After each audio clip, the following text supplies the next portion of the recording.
Good morning, dear friends. Today is the 11th of October, is that right? Yes. In the year 2023, we are in the still water meditation hall of the Upper Hamlet in Plum Village in France. And this is the last talk of our retreat. Impermanence is with us. It seems strange to say that we will say goodbye to each other tomorrow. But tomorrow is not today. And we still have today to enjoy. And today can be a lot. You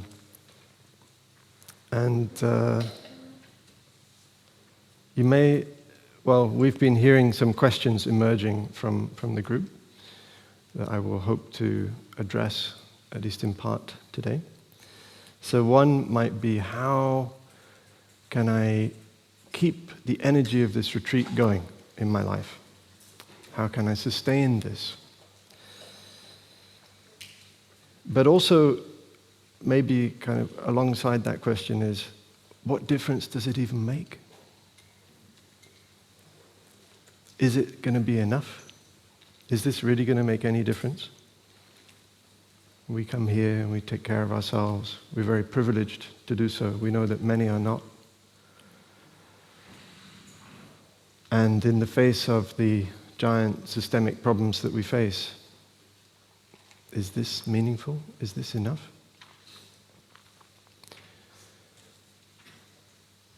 And maybe in that question is another question. What is the Plum Village approach to systems change, to collective action problems? Because it seems like in Plum Village we focus a lot on just come back to yourself, take care of your suffering. But what does that have to do with the big stuff? And I know some of us have tried to start opening that one up already, and I hope to open that one up a little bit further. So, in a sense, all of this is part of the question of what is our method. And it's all been there, right in front of you, but in a kind of implicit form. And implicit is good, but maybe I'm going to make it a little bit more explicit today, so you can see what is our methodology. And maybe some of you like structure. I don't know. Because it can seem like Plum Village is very fuzzy, kind of like, everyone's smiling, it's all good, we just hug each other and, cry a little bit, listen to a bell. The birds and the trees, it's all wonderful. But what's happening? Like, what's the structure? What are the principles underlying this? It can be a little bit invisible because we kind of hide everything. Okay, we hide it all. We change the language. It doesn't look very Buddhist. But today we're going to go down the rabbit hole, maybe several rabbit holes, and I'm going to try and unpack a little bit what it is that we are up to here, and hopefully in that way give you a sense of maybe there are things that you can apply in your context. So, as a kind of headline, I believe that one of the things that we've been doing is training. We talk a lot about training. And training what? We are training the mind of love. This expression can also be, is a translation of the term bodhicitta, which can also be translated, this is mind, citta, and bodhi is awakening, the mind of awakening. But, it's also the mind of love. Awakening is love. We've also been training a new way of seeing.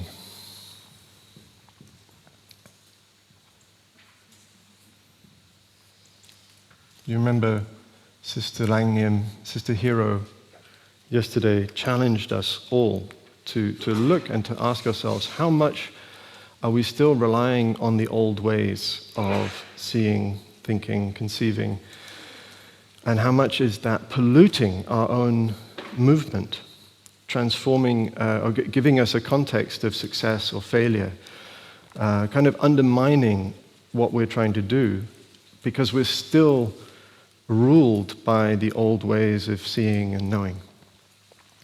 So we know we need a new way of seeing. We may already have many parts of that new way of seeing.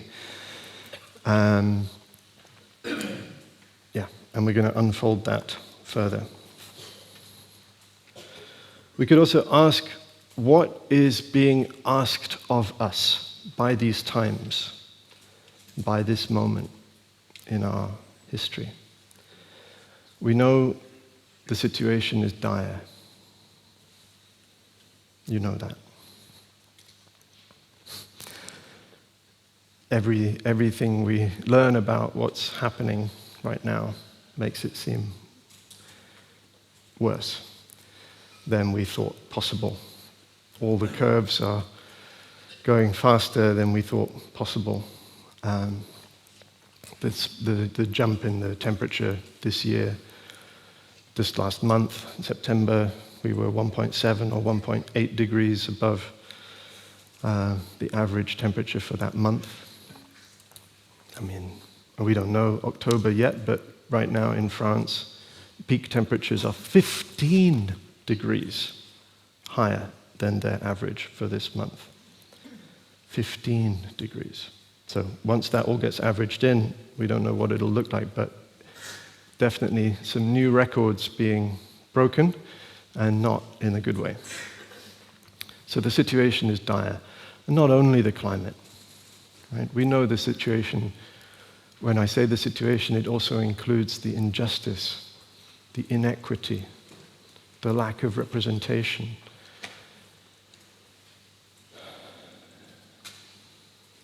the growing inequality, poverty, lack of access even to things like this. Well, we're part of it, right? And look around you. We're mostly white. We've failed, in part, again, to represent the true diversity of the movement. And maybe we should have started by saying that. Somebody in my group, Farhana, reminded us that maybe we could start by bringing that into the room, just to acknowledge. And then there's the wars, many wars that are happening right now, people being bombed, killed, taken hostage. It seems like there's no end to the violence, and we know that that violence is probably to some extent a kind of it's caused at some level by climate stress. There are parts of the world that are just getting too hot to live in. There's not enough water. The strain on the earth to produce food for the populations that we have. It's causing stress, profound stress on all of us, on our bodies, and especially the bodies of the poor, of the less privileged. It's impacting them in far, far worse ways than those who can insulate themselves for the moment with money, with air conditioning, with passports that can take them to other countries where the impacts are less. So we know the situation is dire. And what does that ask of us?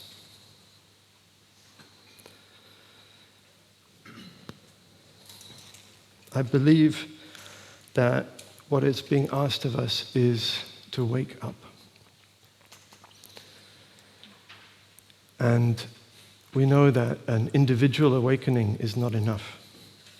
What is being asked of us is collective awakening. So that's the challenge. And it's up to us. We have to crack that nut somehow. Right? Shouldn't be too difficult. Collective awakening? No bother. Don't worry, we've got this. We've got this. There's good news. Okay, so this is what we're doing. We're training the mind of love, we're training a new way of seeing, and all of that is collective awakening.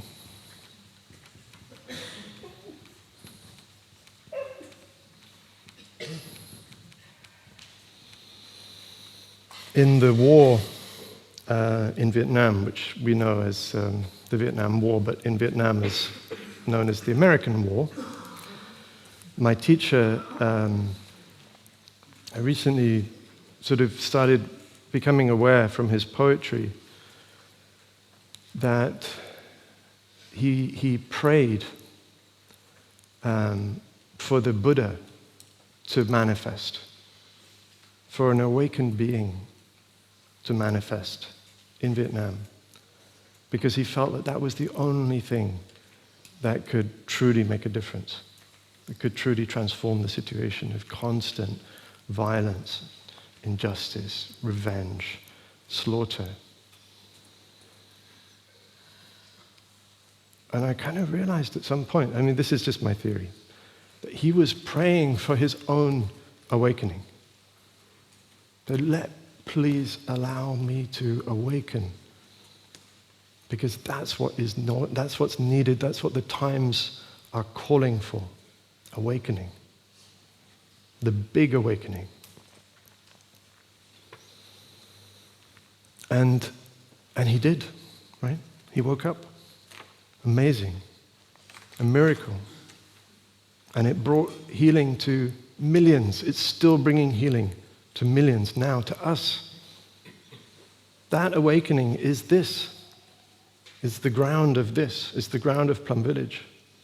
It's the ground of everything that we're doing here. The impact on the world of that prayer and his realization, we cannot measure. We still don't see it. We're constantly hearing in new ways, people who have been touched by his books, by his work, his awakening. Most of it is still hidden. It's kind of like this another strand of mycelium, in the weave, amongst many, fortunately. But he also realized that individual awakening, apparent individual awakening, is not enough. Collective awakening is needed. And he said the next Buddha has to be a community. So that's the challenge. And the good news is that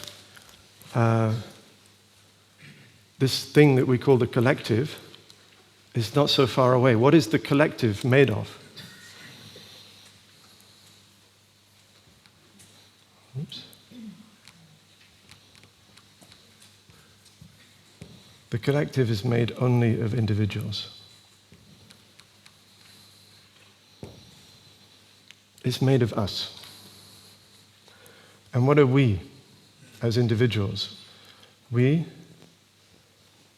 are a local manifestation of the collective. So really there's no distinction between the two. We have to be able to move between those two framings effortlessly and fluidly. So whatever looks like our individual moments of awakening in a walking meditation here in Plum Village, listening to a bell, feeling a moment of freedom, it's already part of the collective. Right? You don't have to do anything extra. We are the collective. When we change, the collective changes. It's already happening. But maybe when you get home, people will ask you, what did you do in Plum Village? What's it all about? And it can be hard to express. And maybe there's, it can look like, it's, Plum Village, it's just, you just breathe and smile. Here's a bell, breathe, smile. Everyone's breathing and smiling. And I think there's an understanding in our culture at the moment that mindfulness is kind of like a lifestyle intervention, It's like this thing that you go and do when you're a bit stressed. It's like, okay, sorry guys, I'm out. I'm going to go and do some mindfulness. I'll come back, get back to the daily grind. And that's capitalism. Yes? Capitalism will appropriate and extract everything it encounters. Everything. Including mindfulness. Including Buddhism. Including us. We are right now being extracted. Mindfulness is being extracted from its context of ethics, of spirituality, whatever that is. Right? Capitalism has no context for that, has no understanding of that. So it just throws it away. It says, we don't need that. We've studied it. We did a nice study, 10-year longitudinal study, great results. It shows that we don't need the Buddhism. How convenient. We don't need the ethics. How convenient. What does capitalism do when it encounters a rainforest? A medicinal plant. You go in and you ask, what is the active molecule? What is the single thing, the cause, the thing that I'm looking for, the thing that I'm interested in? The rest, I'm not interested. Throw it away. And capitalism does the same thing with us. It asks, what is the effective molecule? What is the essence? How can we extract it? How can we simplify it? Reduce it? Get rid of the extraneous stuff, the cultural stuff, Not really important. So, the active principle, the active property, the active molecule. And then we can synthesize it, right? Even better. We don't even need the plants anymore, especially when we don't need the monks and nuns. We just put it in an app. It'll be fine. And the apps aren't all bad, okay? We have an app too. But let's be careful, because we are also, I include myself in this, we are the products of capitalism. And so in us, whether we like it or not, no matter how anti-capitalist we are, in us is also the tendency to extract, to appropriate, to use. So we need to be careful when we come to a place like this and we have an experience like this. There may be a tendency in our mind, a habit of saying, ooh, that was really good. I wonder, how can I take that? I'm going to take that home. I've even heard people saying, oh, I'm going to steal that. It's unconscious. They don't realize the violence in what they're saying. They don't mean it, but it's there.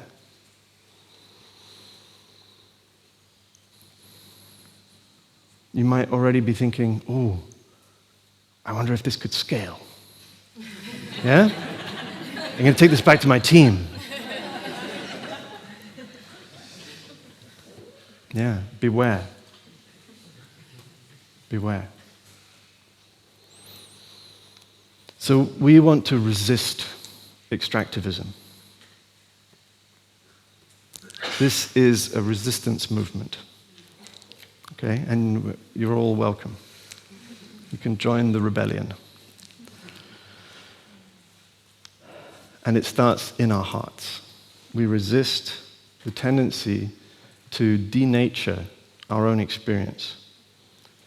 We resist the tendency to decontextualize it, to try to appropriate it, to try to codify it, even though I kind of said I might be doing some of that today. But we're going to do it carefully. And we need to remember that we want the whole thing, not just the active principle, right? So beware of the word just. Oh, Plum Village is just breathe and smile. Nothing is just anything. Right? You are not just you. Mindfulness is not just mindfulness. And that affects what we think is possible, right, in terms of transformation. Because if we think mindfulness is just a lifestyle intervention, then that's what it becomes. But if we remove that word just, then maybe something else is possible. That's what we're interested in. That's something else. So what have we been doing? We asked you to stop.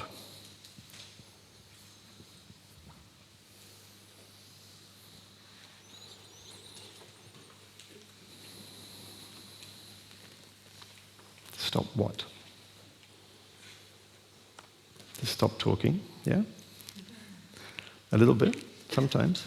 Not just outside, but also inside, right? To stop the constant mental chatter, or at least turn down the volume a little bit. To stop the constant running, the hurrying, the rushing, the feeling of pressure, the feeling of not enough. This is also resistance. We're resisting the very idea of not enough, that we are not enough, that this is not enough, that nothing is enough. We asked you to rest, because when you came to us, and I say this without any judgment, you were all exhausted. And sometimes we are too. It's hard what we're doing. We're exhausted. We need to rest. We need to relearn how to rest. We need to support each other to rest. And with this stopping with the sound of the bell, I was caught again in my tendency to hurry into the next moment. You know what? It's okay. This conversation can just go on pause for a moment. I can come back to my breathing. I can check in with my body. I can notice my body. I can notice the tension in it, the pain, the tension and pain in my feelings, and I can start to care. I can start to care for myself, to care for this precious inheritance of life. You know, the whole the tapestry of life has given me this, and I'm so careless with it. So if we want to care, we have to stop. We have to rest. We need time. We need space. And we need to support each other to have that time and space. And if you want to know how do we keep this energy, the energy of this retreat in our life, it's by continuing to do these things. This is not just what happens when you're in Plum Village. This is the path. This is the practice. And there are ways to do that with an app. I'm kind of serious. I mean, the Bell of Mindfulness is a powerful practice, right? And many of our friends, you know, even if that's the only thing you use on the app, you set a bell. It rings every 20 minutes or every half hour or every hour if you want to start gentle. Okay? Every hour you hear, and you get to stop. And mostly it's fine. Even in the workplace, I know lots of people who use it. Everybody likes it. It's nice. Maybe they don't stop, but they still like it. And you're more relaxed, so they're happy. Your colleagues are happy. because you're taking care of yourself. And that's what they want for you. So this is something possible. You can use traffic lights. When you're driving and there's a red light, there's nothing for you to do. There's no point thinking, when's it going to turn? No, it's for you. Oh, thank you. Oh, so nice. I have all this time. I hope it doesn't go green. Oh, I want to take another breath. Same thing, you'll be walking, the red light. I'm the worst at this. I'm like, there's no traffic. I can go. But, you could take that moment. This is a bell of mindfulness. Bells of mindfulness can take many forms. They can be signless. Right? They don't need to look like a bell or sound like a bell to be a bell.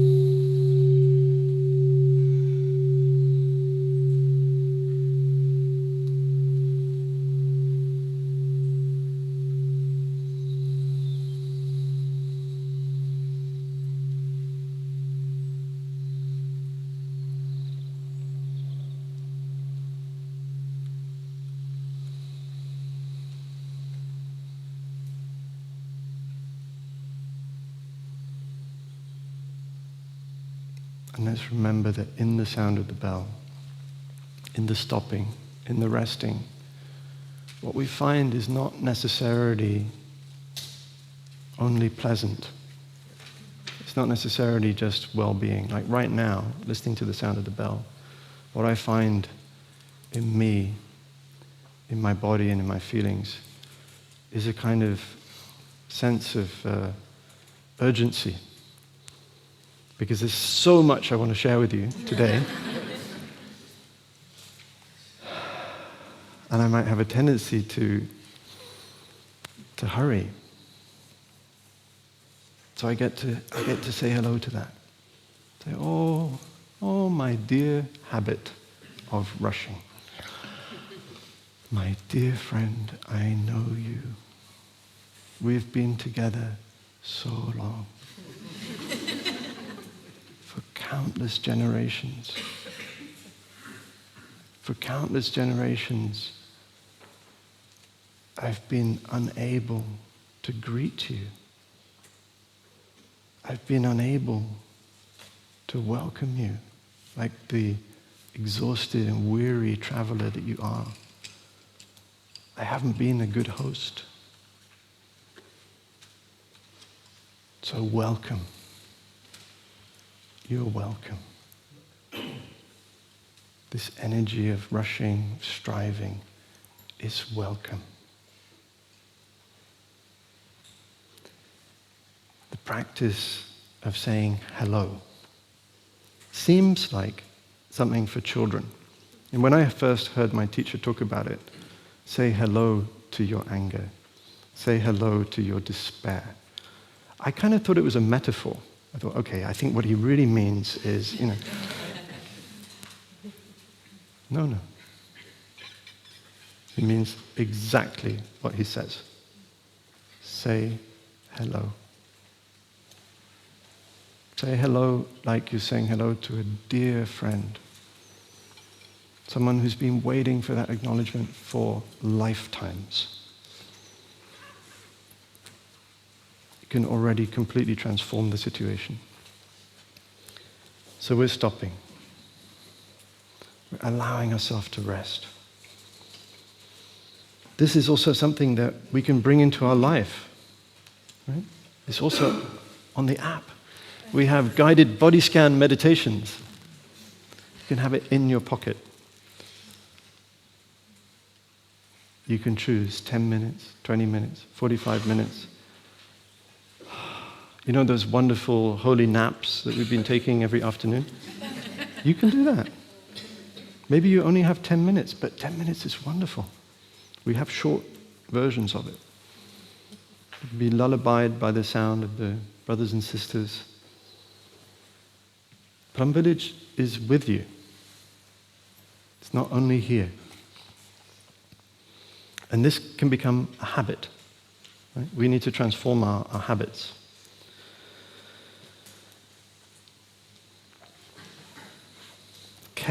Caring for ourselves is also a question of habit, a question of whether or not we have the time to do it. It's a question of how we relate to our daily life. This morning, I was preparing the talk, very important. But then I realized, I need to go and get my laundry because I want to wear a nice clean robe for this talk. And so I went downstairs and went to where I'd hung my laundry yesterday. And I was in the process of sort of grabbing it. Got to prepare the talk. And it only for a couple of seconds. I kind of overdid that a little bit. It was only a couple of seconds.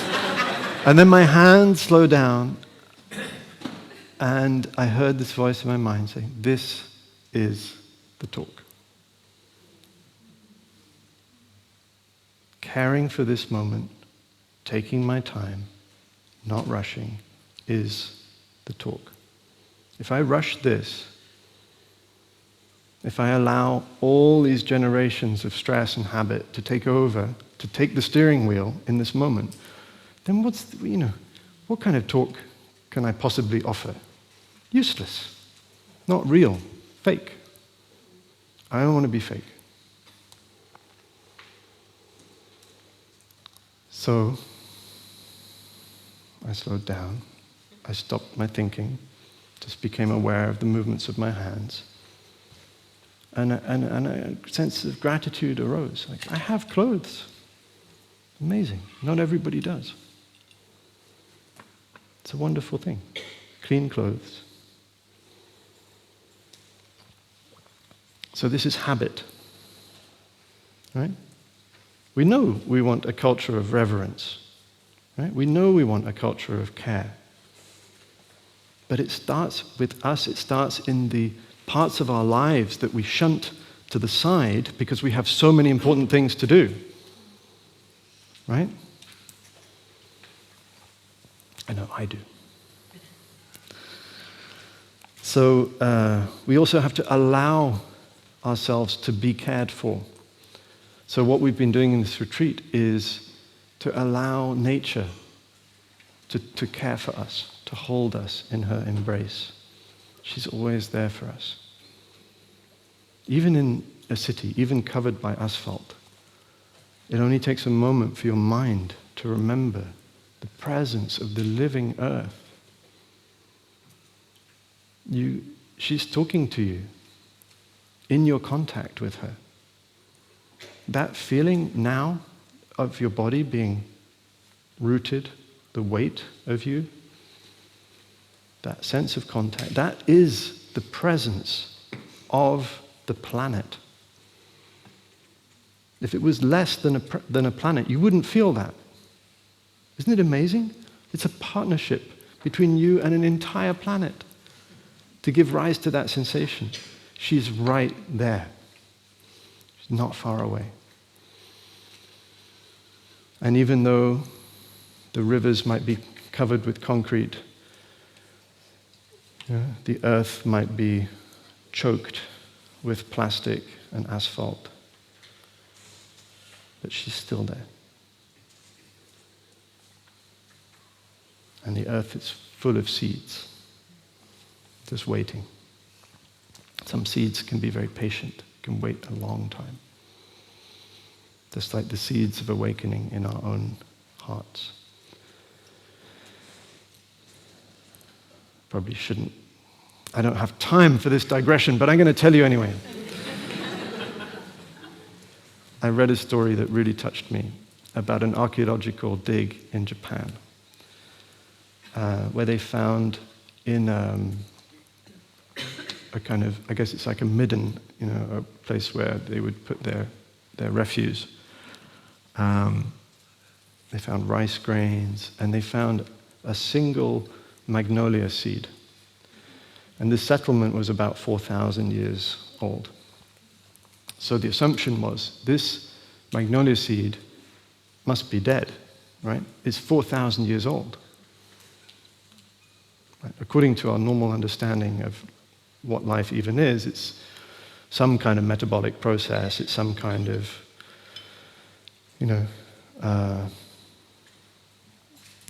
energetic transfer, right? But when they took this seed, they tried to germinate it, and sure enough, it sprouted. And we have a new species of magnolia from this one seed. 4,000 years, sitting quietly, waiting. So the truth is, we don't know. We don't know. We don't know what's there, lying in wait, in potential form, in the earth and in us, in our own hearts. The seeds of awakening may have been lying dormant for generations, but they are there. They're not dead. So, when we allow ourselves to care, we allow nature to care for us, we have a chance to listen. We listen to ourselves. We listen to each other. We listen to our bodies. We listen to our feelings. This is also something that's possible in our daily lives, but it might take a little bit of community. So part of the art of this collective awakening process is knowing how to recognize amongst your friends and colleagues those who might be open. Maybe they're not ready to come to Plum Village. It's okay. They don't need to. But maybe they are ready to go for a picnic in a park. And maybe they would even agree to turn off their cell phone, just as an experiment, just to see what happens. And maybe they would agree to sit in a circle. That's not too radical, right? Sitting in a circle is nice. This technology. Yes, it's technology. It's group technology. It's so simple, but so profound. In a circle, everybody can see everybody else. Beware rectangular tables. They don't work. Sorry. They're not fit for purpose. Circles are good. This applies to conferences too. Yeah. Rectangles. Destroyers of consensus. Can't see each other. So these are things that we can do. We've been listening. We've been listening to ourselves. We've been listening to our suffering. We want to have the courage to listen to our pain, to our sorrow. Not to be afraid of it. To know that we need it. My teacher once said something that really struck me. This was in this very hall. I think it was in 2005. And he said, if you have suffered, if you've been in hell, it's good. What? It's good. Because that is what can give you the capacity to understand suffering, the suffering of others. That is your capacity for compassion. It is in proportion to your suffering. That doesn't mean we need more suffering, okay? We have enough, more than enough. And if it's not in your own personal life, it's in the collective, and it's also yours. So don't worry, you don't need to go looking for any more. There's plenty. But we don't need to be afraid of it. So we are listening to our suffering. Listening in order to understand. We want to understand how it came to be. This can be known as the roots of suffering. What are the roots of our suffering?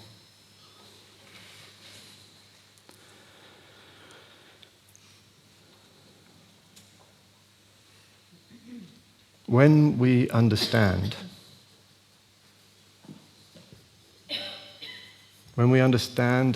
our suffering intimately, when we have the time to listen to it, to care for it, to embrace it, to be tender with it, to offer it love, we have a chance to see what are the many causes and conditions that allowed the suffering to arise. And when we understand the roots of the suffering, we can be free from that suffering.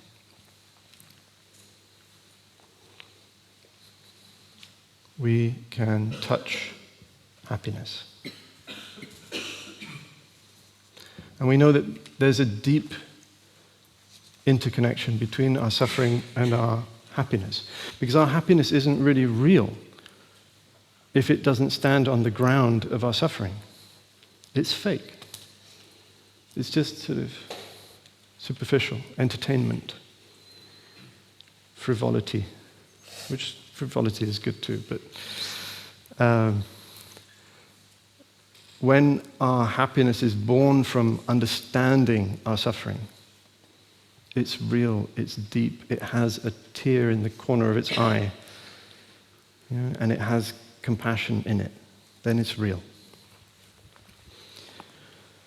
So this is what we've been doing. We've been doing all of this in order to understand our suffering, in order to give rise to reveal happiness, because the happiness is there. It's sometimes just covered up. So we don't need to do much extra in order to touch happiness. The happiness is already there, abundant. There are so many causes and conditions for happiness that are present already now. The wonder of life. The miracle that it is just to be alive. As Phap said, Tai had this phrase, this is a happy moment. And he is right, I hated it. I really did, because I was like, I'm suffering. You don't get to tell me that I have to be happy. I don't have to be happy. That's like enforced happiness. I resist. I have a right to suffer. But I didn't really understand what he was saying, which is that happiness is available, even when I'm suffering. And there's a path. There's a path leading to happiness. And it has something to do with the roots of suffering, or the path that leads to suffering, collectively and individually. We are on the path to destruction, collectively. We know that. But we need to understand that path. We need to understand how this present situation of injustice and suffering came to be, individually and collectively, because remember, they're not different. When we do that, the path leading to another kind of world is revealed. And that is what we are trying to do in this retreat. So all of this, if you're a Buddhist, you might have noticed this is the Four Noble Truths. The first Noble Truth is suffering. The second is the causes of suffering. The third is well-being or happiness. And the fourth is the path leading to well-being. Now, when I first encountered this teaching, I kind of thought, I situated it in time. So my suffering for sure is in the present moment. I'm suffering, no doubt. But But I thought the roots of suffering were in the past. I thought it's the things that happened to me, right? Maybe unpleasant things, unjust things, the trauma.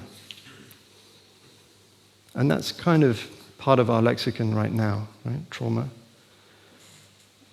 We're all concerned about trauma, and we should be. But it gives us maybe a tendency to look for the causes of our suffering in the past, and to think that we sort of have to go back to the past to resolve that and understand it in order not to suffer now. I think this is a mistake. Buddhism is a present moment-based therapy or approach. So this is very challenging. Okay, I'm going to challenge you, but I know you can handle challenges. But I'm just, there's a warning. You might not like this. But it's like a little bit bitter medicine, but just try a little sip, see what happens. My teacher said that as a practitioner, we no longer have the right to be a victim.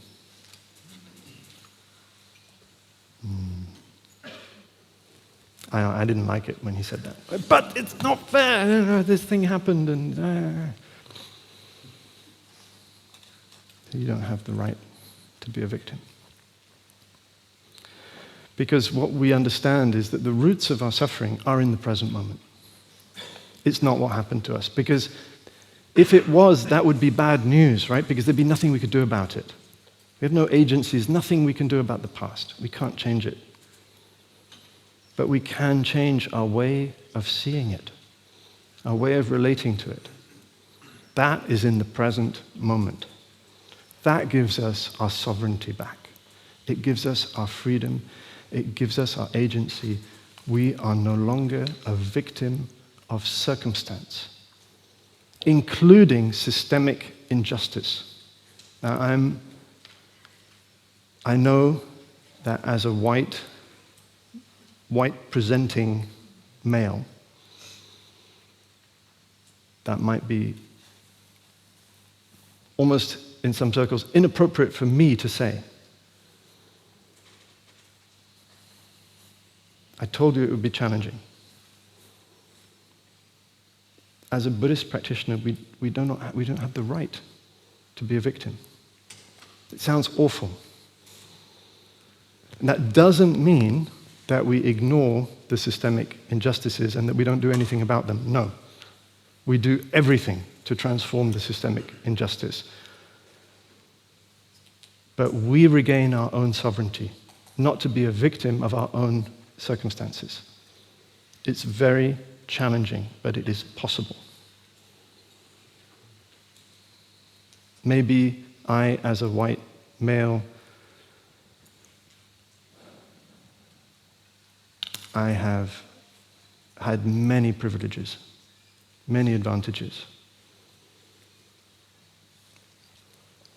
So, in this context, what I'm speaking about is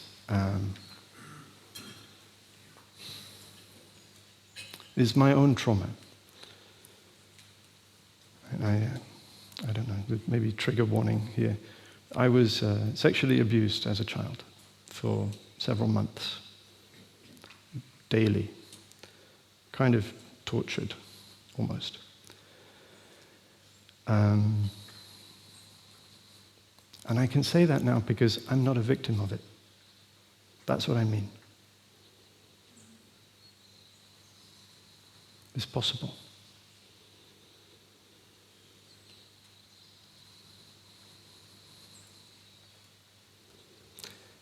It's possible to be free from even the most traumatic things. So trauma therapy is wonderful, and I've done a lot of it, believe me. Body work, the eye movement thing, what's it called? EMDR, you know the stuff, somatic experiencing, you know it all. And it's all important. I'm not saying don't do it, I'm saying do it. If you need to do that, do it, learn it, train in it, It's all really, really important. It's all part of this. But this goes further. We can transcend the suffering. Okay. So, what is this path? The roots of our suffering are not in the past, they're in the present. Our way of understanding, our way of relating to our suffering. Our suffering is in the present. I used to think my happiness would be in the future, once I'd resolved the suffering, right? I think, I have all this suffering, got to take care of it, got to deal with it, got to go into it, got to understand it, got to unpack it, got to heal it, got to embrace, all the stuff. And then, finally, once all that is done, then finally I'll be happy. Nope. Happiness is now or never. The only time and the only place you can be happy is in the present moment, here. The future will never come.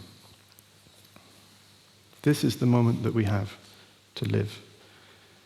This is the moment that we have to touch happiness. It's now. So what is this path? Right? Because the path seems to imply that we have to do things and then. So it must mean that the path is also itself happiness. There is no way to happiness. Happiness is the way. No way to awakening. Awakening is the way. No way to peace. Peace is the way.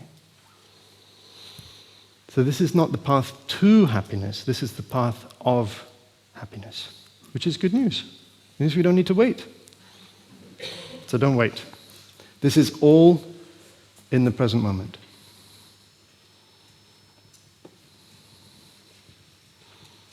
And it doesn't mean that we don't address the past, because the past manifests in the present moment, that we deal with it in the present. It doesn't mean that we don't take care of the future, because the ground of the future is the present. What is the future made of but the present? We are forging our future right here, right now. This is the stuff of our future. So we take care of it. So we have a path. It's good news. It's good to have a path. And it's a path of training. Remember, some of us are tennis players. We're training to be soccer players. It takes time, but it's beneficial right away. So it takes time, and you don't need to wait. It's great. Lots of contradictions. Buddhism loves contradictions. So what are we training? We are training mindfulness. I think you probably know that by now.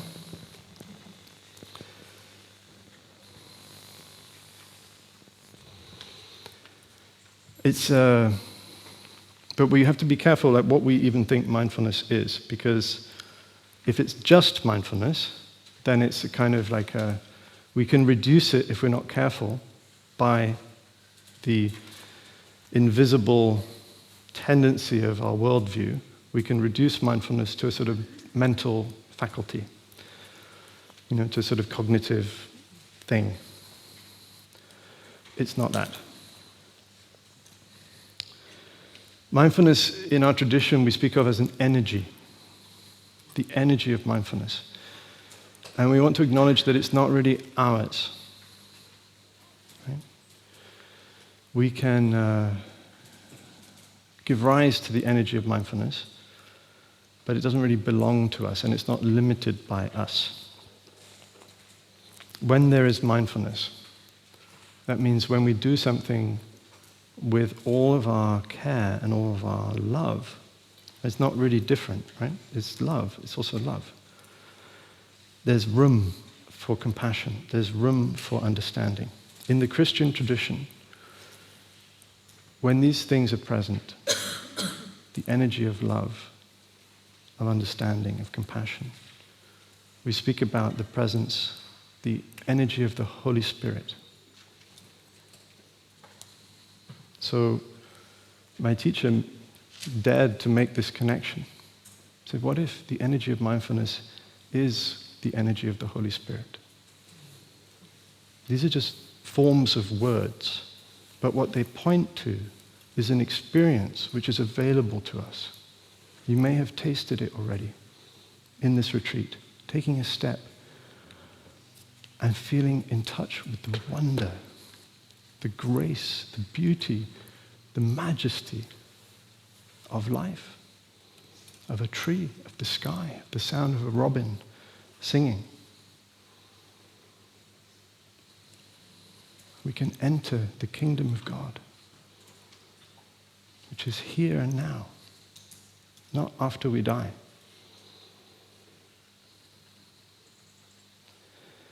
This was very hard for me as a devout atheist.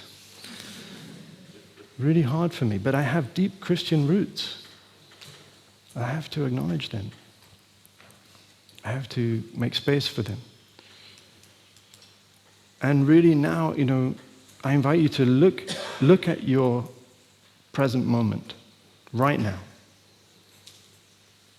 Consider the content of your experience right now. The surface of it, what you are now seeing is the present moment. What you are now hearing, feeling, touching, sensing, smelling, tasting. This present moment. What is it made of? I would say that it has in it shining awareness. Your awareness, apparently yours. Like if you weren't aware of it, it wouldn't be your experience. It's kind of too obvious to say. Your consciousness is there, in the seeing, in the hearing, in the touching, in the sensing. When we speak about mindfulness in our tradition, we say mindfulness is always mindfulness of something. That's also why it's not just mindfulness. It always has an object. So you can be mindful of your breath. You can be mindful of your anger. You can be mindful of your love, of your compassion. It's not an abstract, pure essence. It's always in partnership with an object of perception. Right? Just as in our very own European phenomenological tradition, consciousness is always consciousness of something. Right now, there's a mad search in neuroscience for consciousness, or the neural correlates of consciousness. Consciousness as a thing. They're trying to define it. This is a basic error. Consciousness is always consciousness of something. And something, right, this thing that we call the world, the real, the physical, the stuff, right? That something is always something of consciousness. Show me something which is not of consciousness. You can't. Impossible. Doesn't make us idealists. Okay? For those of you who are philosophically inclined, it's not idealism. Beware. I'm not going to go too much into that. But for another day, mindfulness is something holy. It's something sacred. Don't diminish it. Don't make it just mindfulness. Allow room for mystery, for wonder, for the sacred. This was a real challenge for me because, I kind of trained myself in scientific, so-called scientific skepticism. Like, I'm not going to believe in this spiritual thing unless you can show me, prove it to me. Where's the evidence? The evidence is all around. I just didn't have the eyes to see it. I didn't know what I was looking for. But then I met my teacher in this hall, and I saw him pour a cup of tea. And something about it just electrified me. I said, what? What's happening? He's just pouring a cup of tea. There's nothing special happening here. Why is it so pregnant with depth, with meaning, with significance? It's incredible. It's like I've never seen anybody pour a cup of tea before. Everything else has just been, I don't know what it was, but this is pouring a cup of tea. This is the real thing. And then I saw him leave the hall.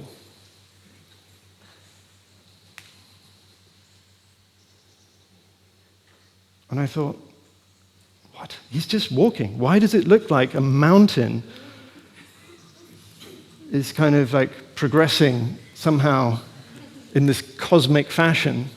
What is happening? He's just walking. But again, I think I'd never seen somebody walk, not really walk, because he was only walking. When I walk to the entrance, my mind is already over there, so I'm not here. But when he did it, he's just here, fully here, enjoying here. Doesn't need to be there. Here is already good. It doesn't mean he doesn't get there. Right. So this is what we've been doing. We have been trying to train moments of awakening, moments of presence, moments where the energy of mindfulness gets to reveal itself, not be reduced. With mindfulness comes, when mindfulness is sustained, it becomes concentration.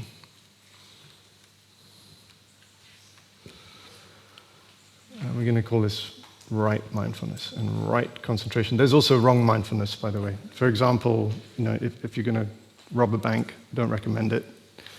But you'd be very mindful. Cracking the safe, that's wrong mindfulness. Intention counts. Okay?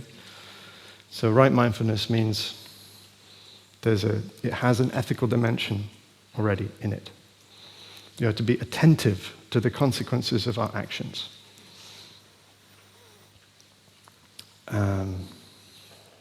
When mindfulness is sustained, from it blooms concentration. Concentration is already inherent in mindfulness. We just need to sustain it a little bit.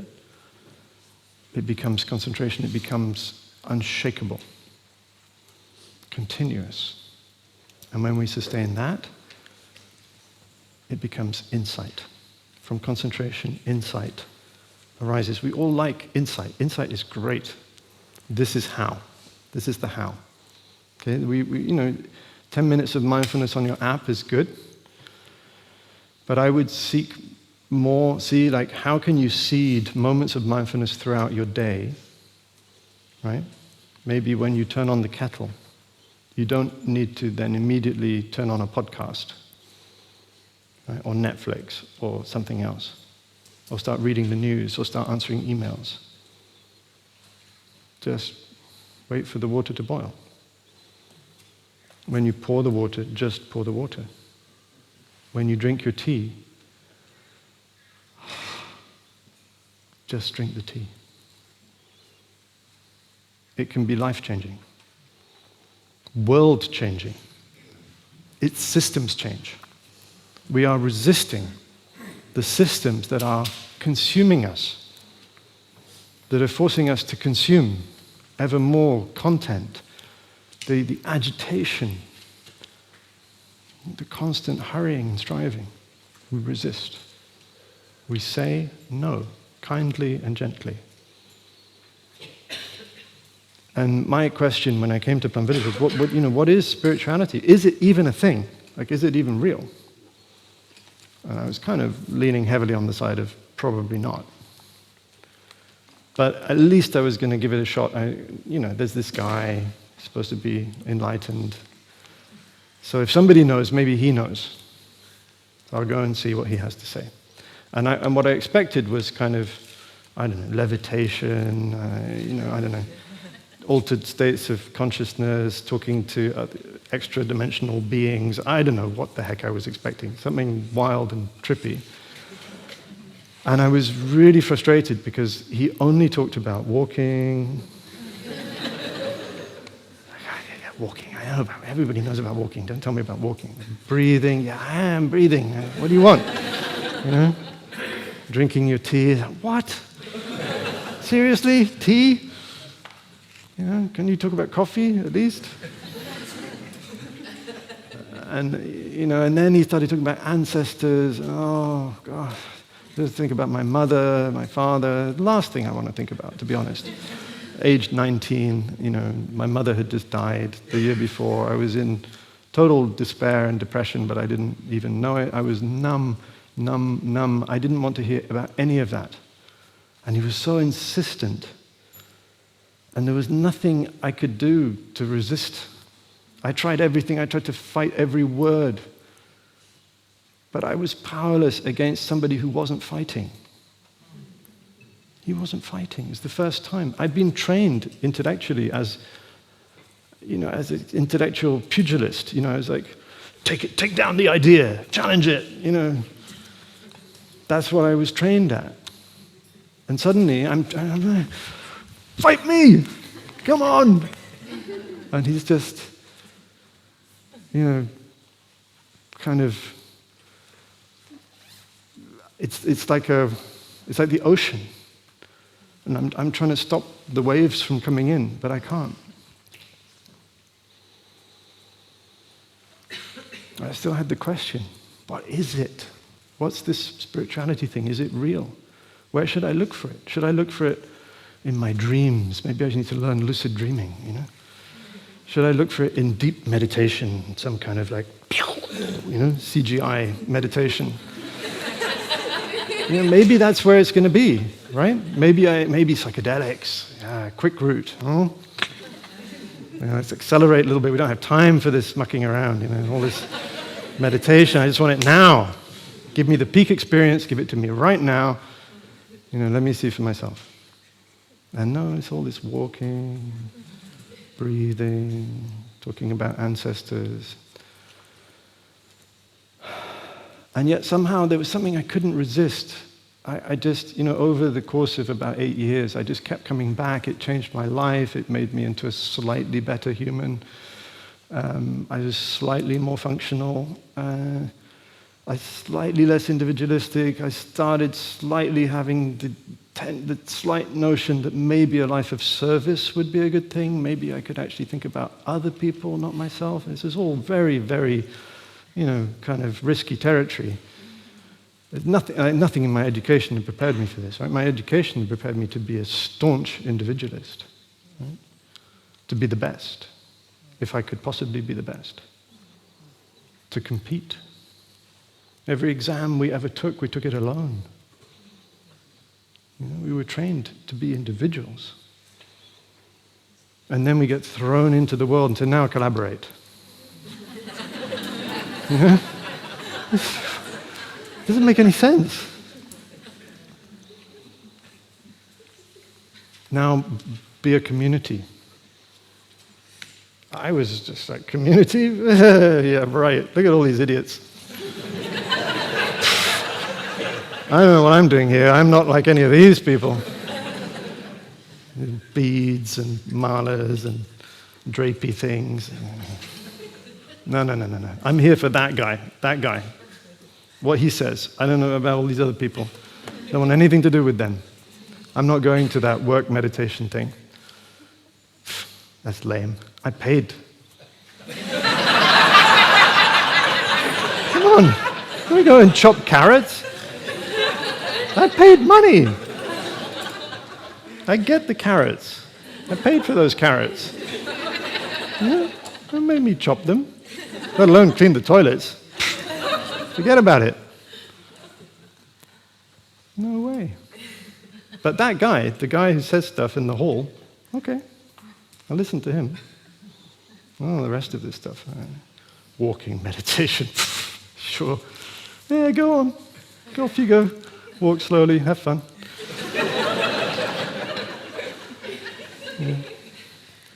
But something was irresistible. It was changing me. Despite myself, I was resisting every part of it, but it was still changing me. It was acting on me despite me. And somehow these ancient sort of dried up seeds in my heart were starting to sprout, like, oh, but what about other people? Yeah. Oh, yeah.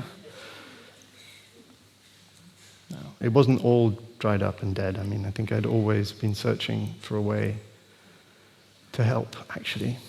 Not so much people. I didn't like people much, but I was searching for a way to restore the world, to restore nature. I was so angry. I was so angry with the violence, with the despoliation of the world. It made me furious, even as a child. I was looking for a way.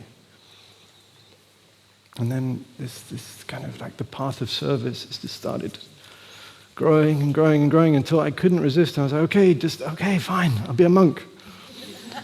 All right, just train me, just do the thing. But I'm not a Buddhist, right? I'll do the thing, I'll wear the robes, I'll shave my head, I'll do all the stuff, I'll touch the earth, but I'm not a Buddhist.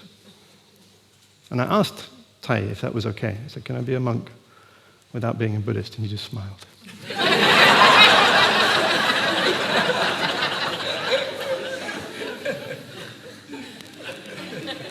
He was very, very tolerant. Yeah, I'm still not a Buddhist. But then, so I became a monk, and what does he go and do? He gives me the name Brother Spirituality. Me! Spiritual. Oh, no.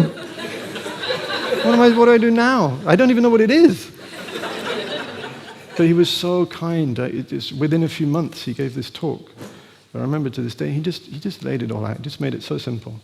I still didn't understand, but he made it really, really simple. And gradually, over years, sort of a little bit, started to piece it together. And he just said,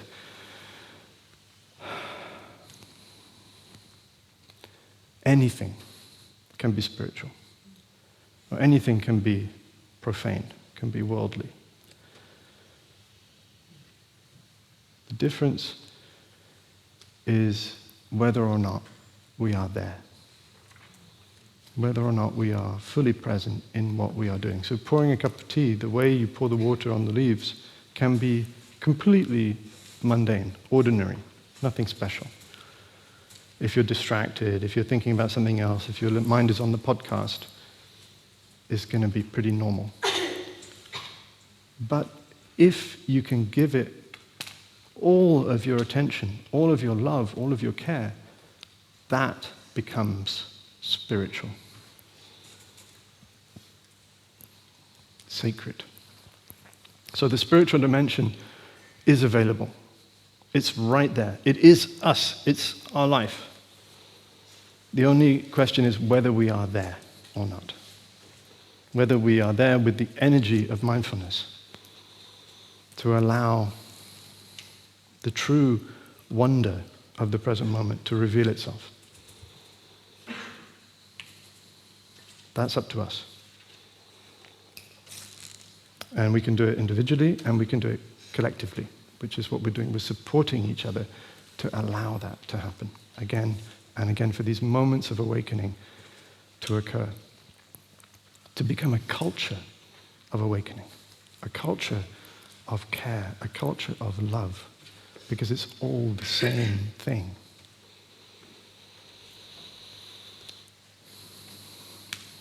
So when that energy of mindfulness becomes concentrated, becomes powerful, we can break through and have an insight into the nature of reality.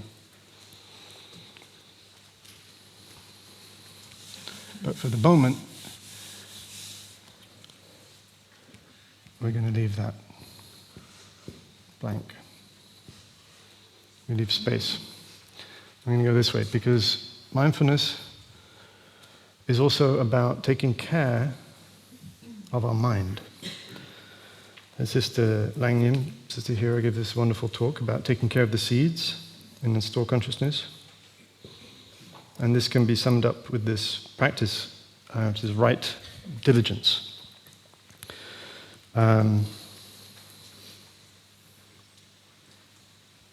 Probably do need to do a time check so that this clock is out. It's 10:25. Interesting. Yeah, okay. Very interesting. Okay, we might have to accelerate a little bit without hurrying. Okay, so we are taking care of the present moment.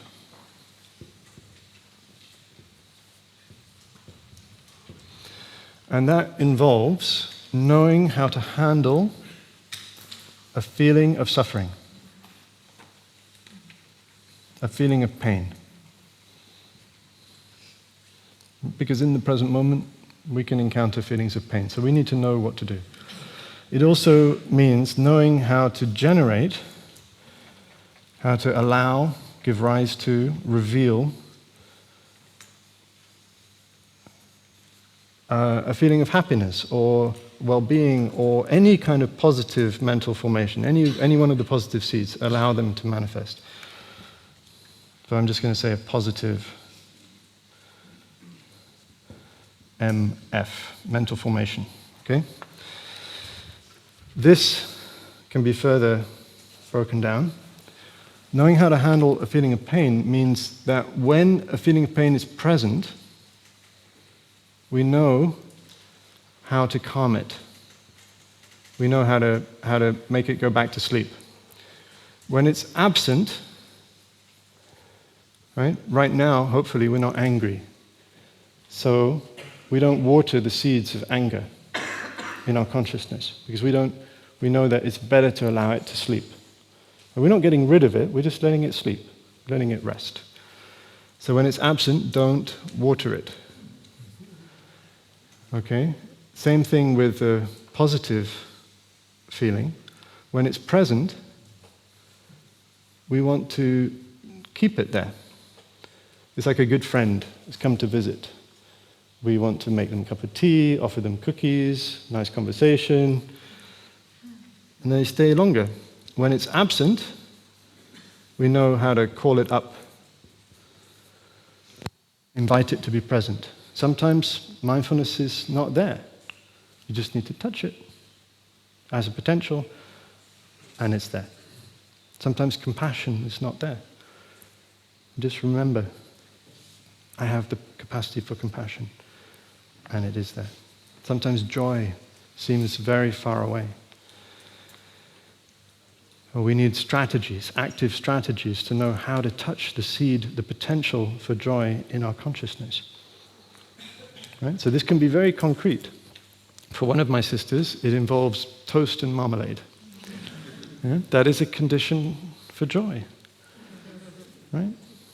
Or taking time to go and visit the bugs in the long grass. That makes me so happy. Or going looking for mushrooms in the woods.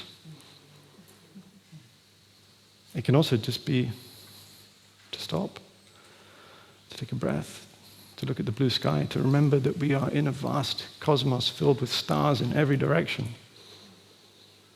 I always wanted to be an astronaut. But the stars are there. They're just a thought away. The joy, the mystery, the wonder of that is there, whether it's night or day. Stars in every direction, not just above, right? Down there. All over the place. Crazy. It's crazy. Who came up with this? It's mad. So this also involves knowing how to guard our mind.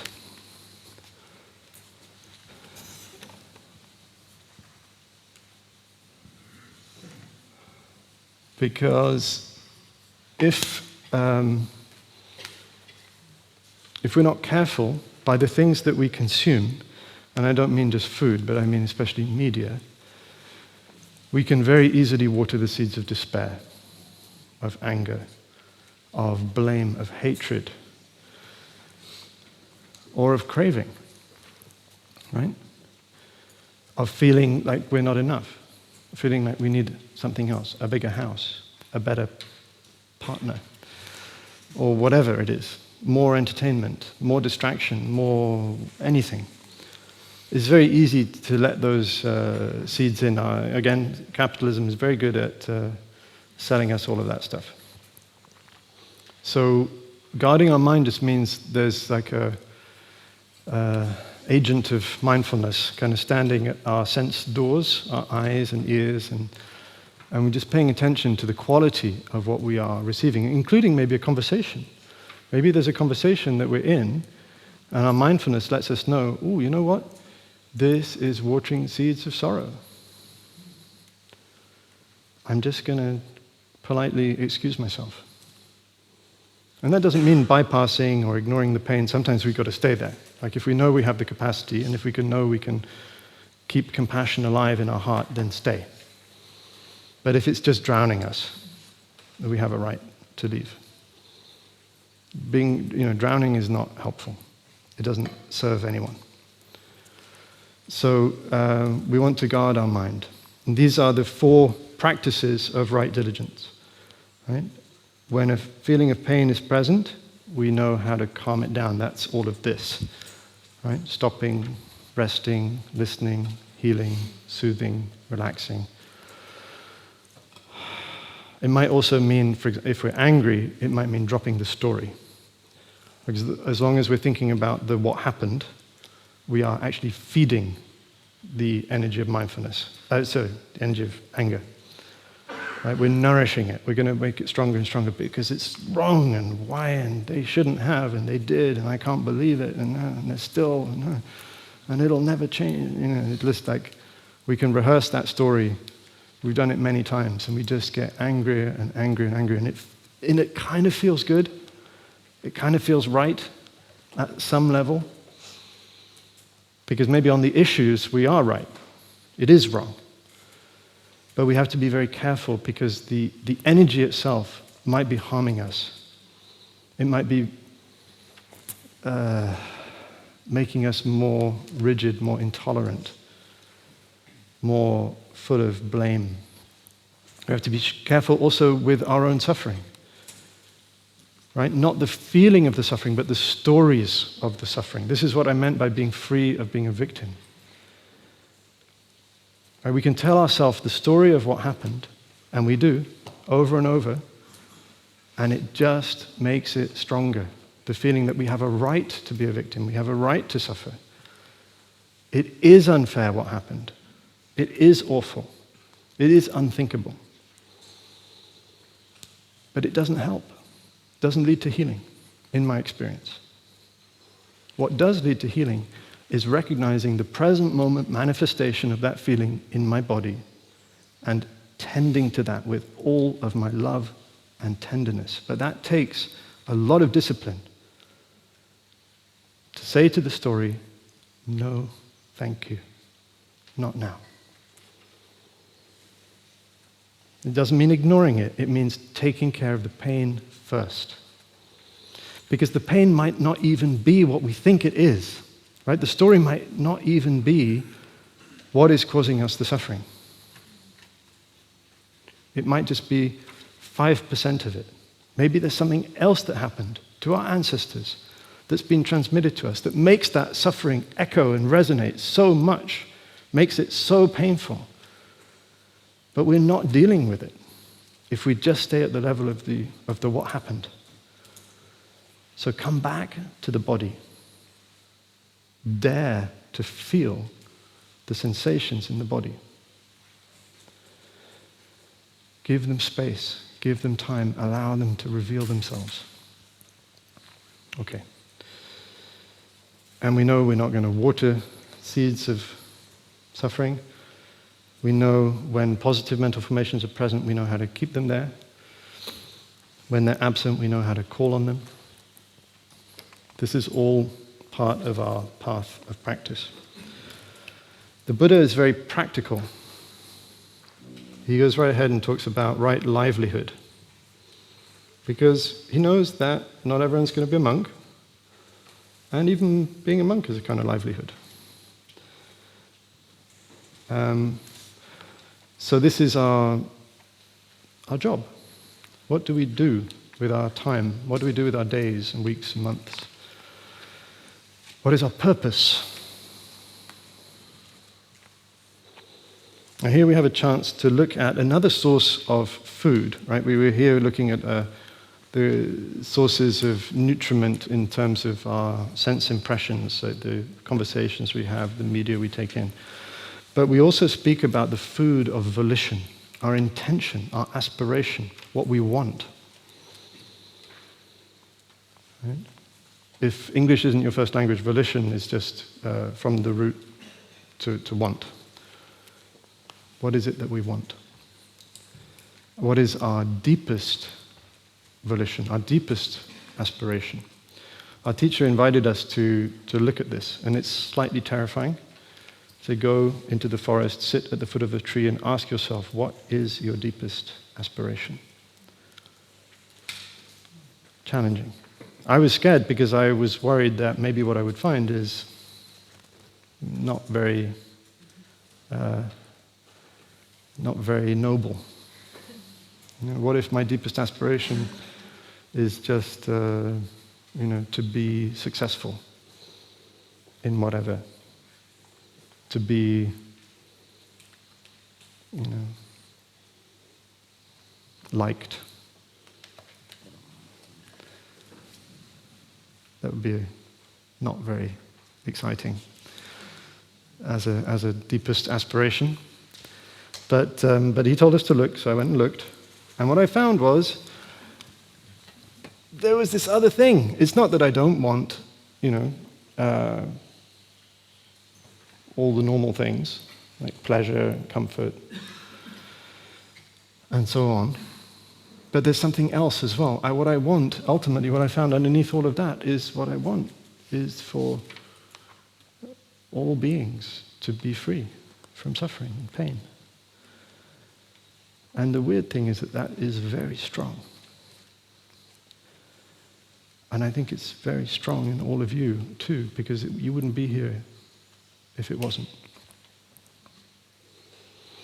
And it's something that we can cultivate. It's not just given, right? It's like, I feel like my volition, the energy that drives me is kind of like this thickly braided rope made of many strands.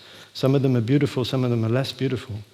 But I get to kind of select, I get to choose what kind of volition, what kind of energy of wanting I cultivate in my life. And it's partly individual, it's also partly the environment that I choose to put myself in. I choose to put myself here, where there's a whole bunch of people whose whole life is devoted to service. Now, I wasn't really completely in on that, to be honest. But I was like, if I put myself here, maybe it will grow. And it did. So our environment is very important. The collective consciousness is also our consciousness. It's also what our consciousness is eating. It's kind of food, whether we're sleeping or whether we're awake. Our consciousness participates in the collective. So choose your environment with care. Choose your friends wisely. Surround yourself with people of good intention, of good heart. I mean, to really simplify it, our volition kind of can be of two types. It's for ourselves, whatever that is, or for others. And I find that this one, wishing things for others, is just much safer. Whenever I kind of want things for myself, it tends to go really wrong. It's like even preparing this talk. Like there's a part of me that just thinks like the task is to give a good talk. Right? For me, little me, to give a good talk. And I can get very caught up in the process of me trying to give a good talk. But I train myself to remember that it's got nothing to do with me. This is not about me. All I have to do is get out of the way. And what I remember, and I do this, this morning, last night, I visualized all of you that I've connected with, and some of you that I haven't. And I try to ask myself, what do I wish for you? What I wish for you is a moment of peace, a moment of well-being, a moment of understanding. That is my wish. And that, I believe, protects me from the parts of me that would like to appropriate this, this whole thing. And that's something that we can train. It's very concrete. When we do something, when we go and give a talk at a conference, what is it for? Who is it about? Is it for our career? Is it for our Instagram followers? Or is it for a bigger cause, for a bigger purpose? That purpose, that volition, is something that we can cultivate. It's training. And when we speak about action, right, we want to know how to solve the collective action problem. That would be good. How to do systems change. We may have a notion that action is something that happens, as the result of a campaign, or lobbying, or a new set of legislation, or a protest. That's action. Right? But for us, the present moment is action. This is all action. And it can be of three types. So we have thinking.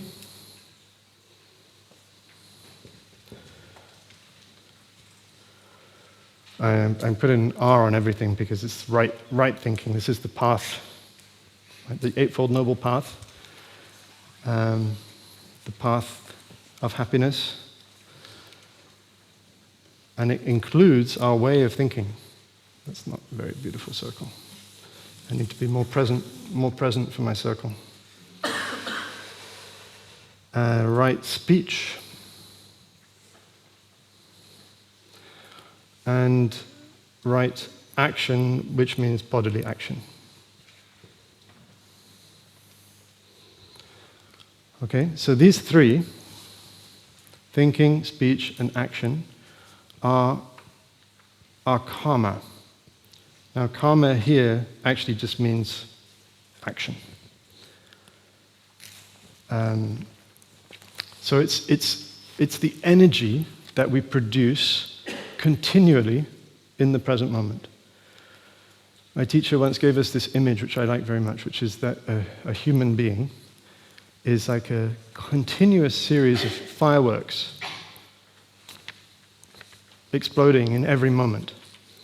The energy of our thinking, the energy of our speaking, the energy of our physicality, of our bodily action, even if we're still, resonates. It is transmitted. It goes out as energy. So what we are is not this, right? We are at the the epicenter of this giant, complex, three-dimensional, four-dimensional, multi-dimensional wavefront of action, which goes out into the world, out into other people, which resonates back.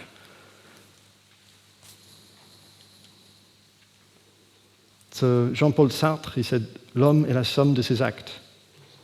That was of his time. The human, a person, is the sum of their actions. Not just this, but if you consider all of your actions, you bring them all together, that is what you are. They carry your signature, both the beautiful ones and the less beautiful ones. So if you've ever given rise to a thought of hatred, a thought of blame, a thought of victimhood, don't worry. It's not too late, because you can send out another thought right now, a thought of forgiveness, a thought of kindness, a thought of compassion, and it will catch up with the other one, neutralize it. This is something that we can do. Our thinking emanates into the world. right? And it's not exactly ours. It's also a product of the collective. But when we give rise to a thought of compassion, of love, of kindness, that also transforms the collective. So we have agency. We are like a candle.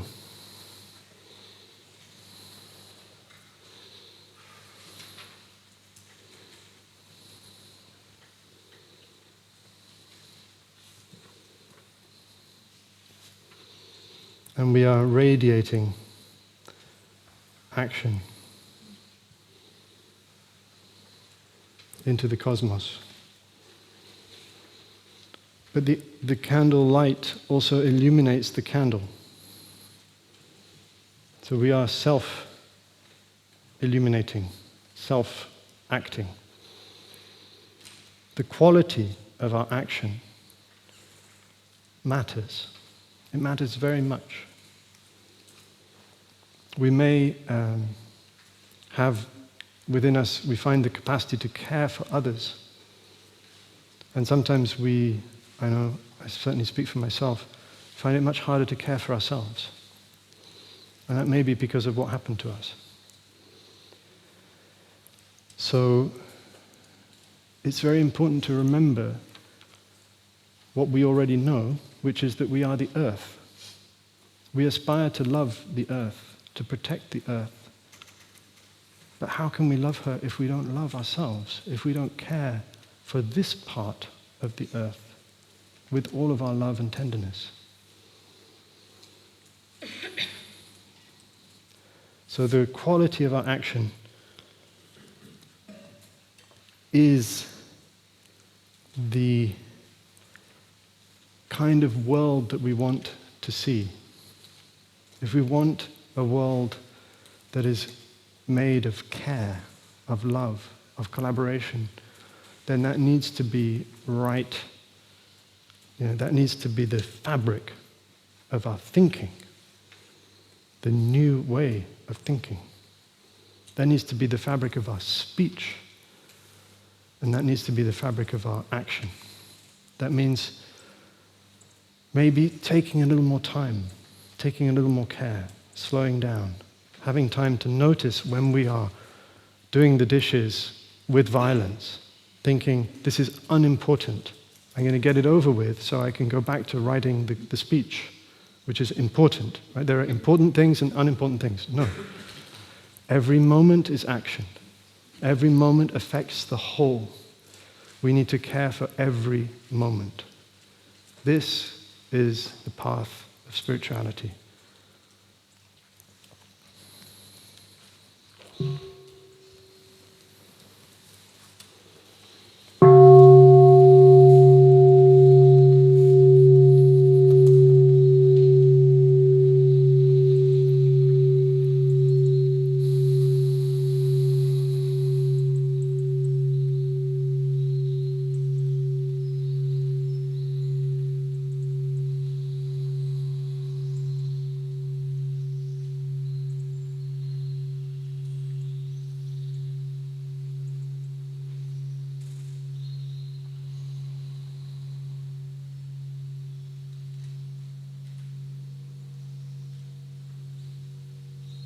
So, I know I've gone over time already, but if we are really to give you the heart of this talk, it's this, right?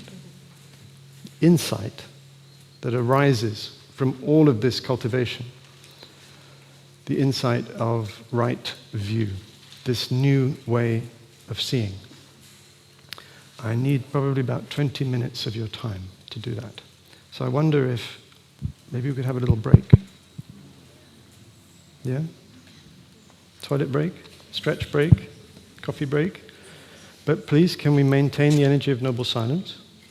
Let's do everything with love and care and come straight back. Is that okay? Thank you.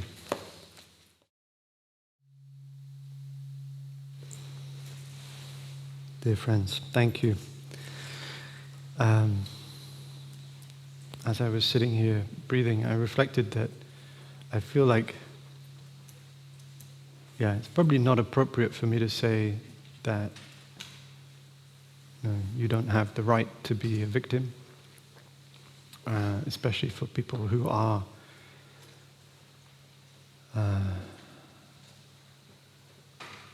victims of systemic injustice, maybe generations of it. I think maybe it was appropriate for Tai to say that to me, to us, to his monastic students, but I don't feel it's really appropriate for me to say it to you or to anyone else. So if you would allow me just to kind of take that one back and to say instead that perhaps we can just be attentive to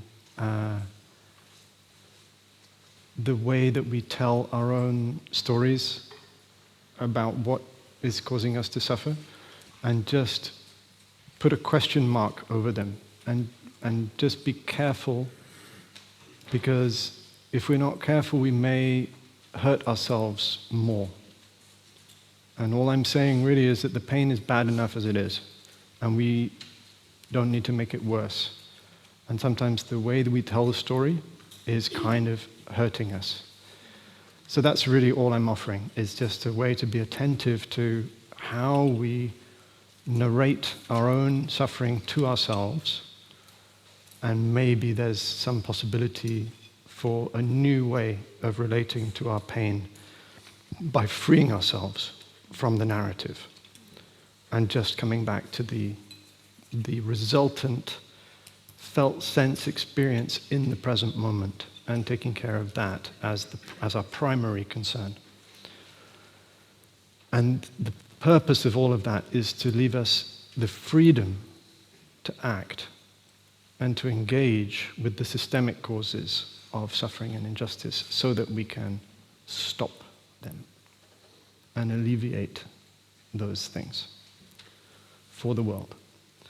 Right, so it doesn't mean that we ignore the systemic stuff. On the contrary, we know that we need a quality of freedom and of well-being if we're going to change the system. Otherwise, we're just going to bring more blame and anger, even in our just cause. So, we have a path. The path is all in the present moment, right? It's all action. It's not a path in order to, it's not instrumental, it's not something that we're going to do and then. The path is itself the awakening. Awakening to what? We call this right view. And I was very struck the first time I heard this. My teacher says, what is right view? It is the absence of all views. Yeah, it's a tough one. So the point is that our views, what we think is the case, matter. Our worldview, our paradigm. We may be hurting ourselves with our paradigm unconsciously. And even when we are part of the bringing into being of the new paradigm, we have to be humble and acknowledge that we are still the product of the older paradigms. So it's about, this process is about kind of, it's almost like archaeology, it's like finding out what are the hidden tendrils of the old ways of thinking that are still present in me. I would say that we are still in the grip of the scientific materialistic paradigm. Even when we say that we are spiritual. So what do I mean by that? What I mean is that especially at the level of systems change, the kind of levers that we believe we have available to us to make a difference at the moment generally tend to be all within the frame of the scientific materialist paradigm. I don't mean materialist as in like buying stuff, right? I mean materialist as in believing that the stuff of the cosmos is just stuff, right? As in atoms, which are made of subatomic particles and forces and fields and physical laws, right? The story that science gives us. What's curious about this is that actual physicists don't believe any of that, right? So it's not even modern physics. We're talking basically 19th century physics, but which still underlies, crucially, biology, mostly. It's starting to change, but it's still pretty new. Quantum biology is sort of coming in, but it's very recent. Definitely underlies engineering, right? Mostly underlies chemistry still.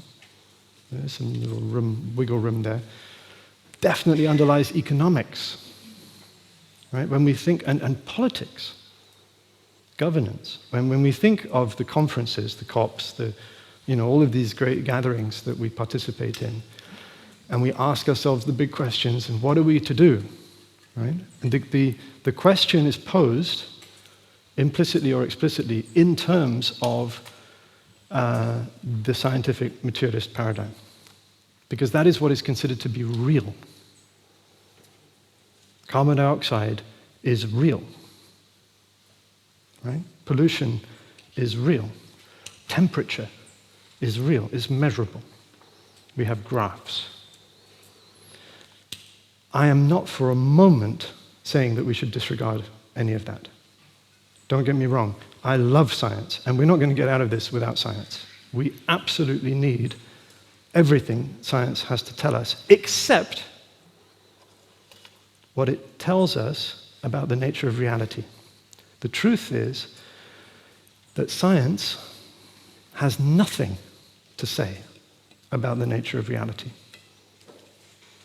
Nothing.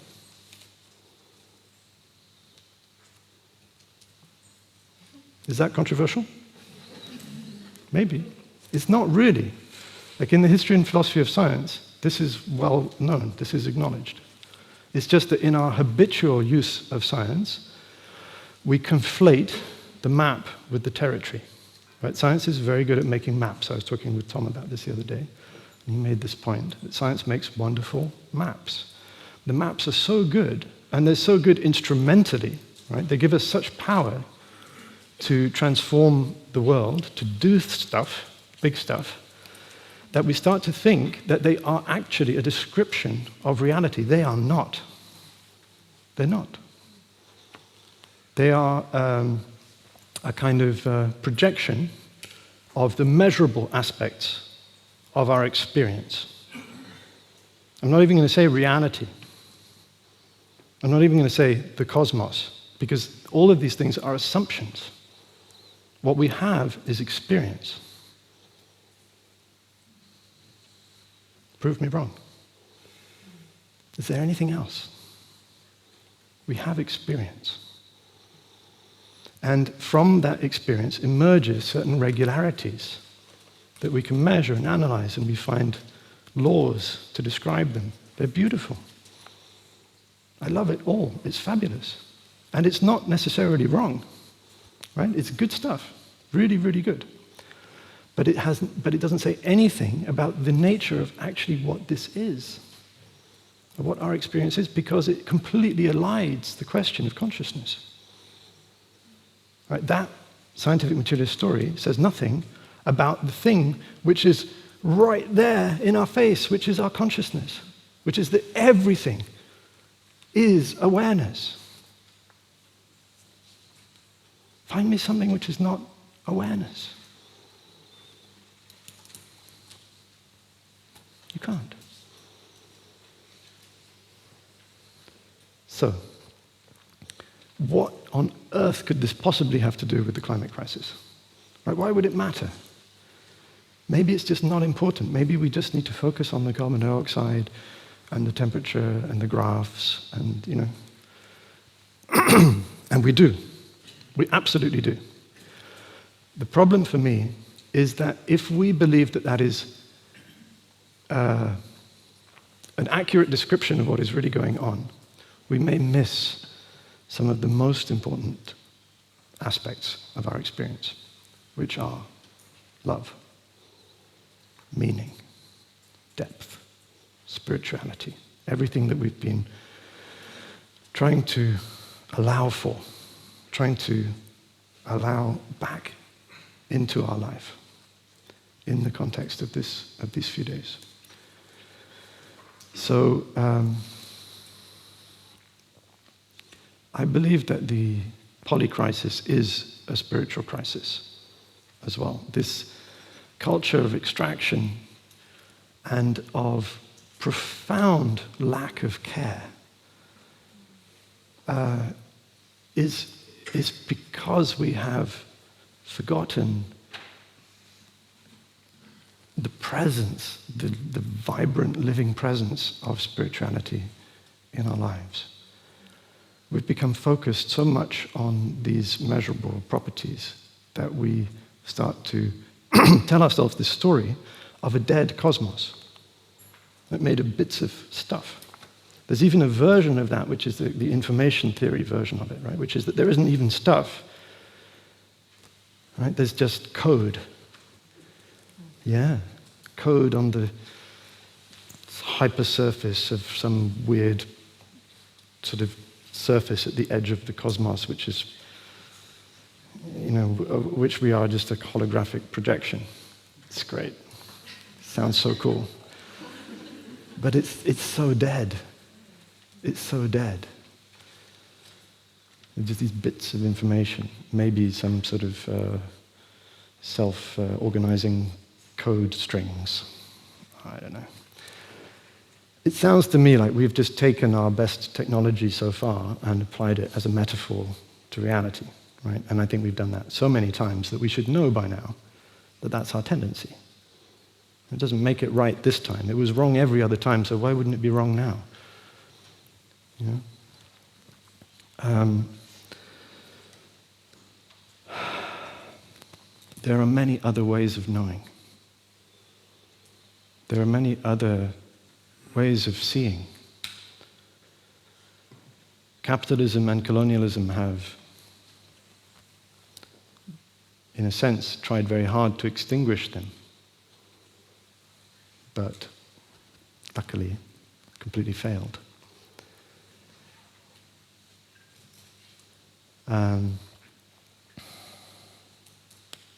In the Buddhist tradition, we speak about two levels of reality, which are the relative or the historical and the ultimate.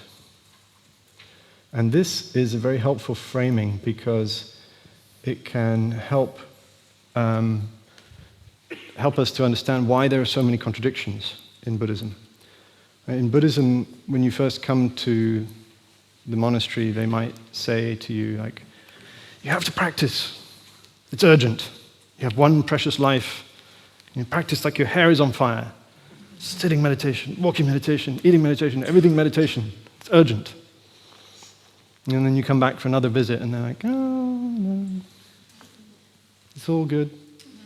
You already are what you want to become. The work of 1,000 years has already been accomplished. There's nothing to do, nowhere to go.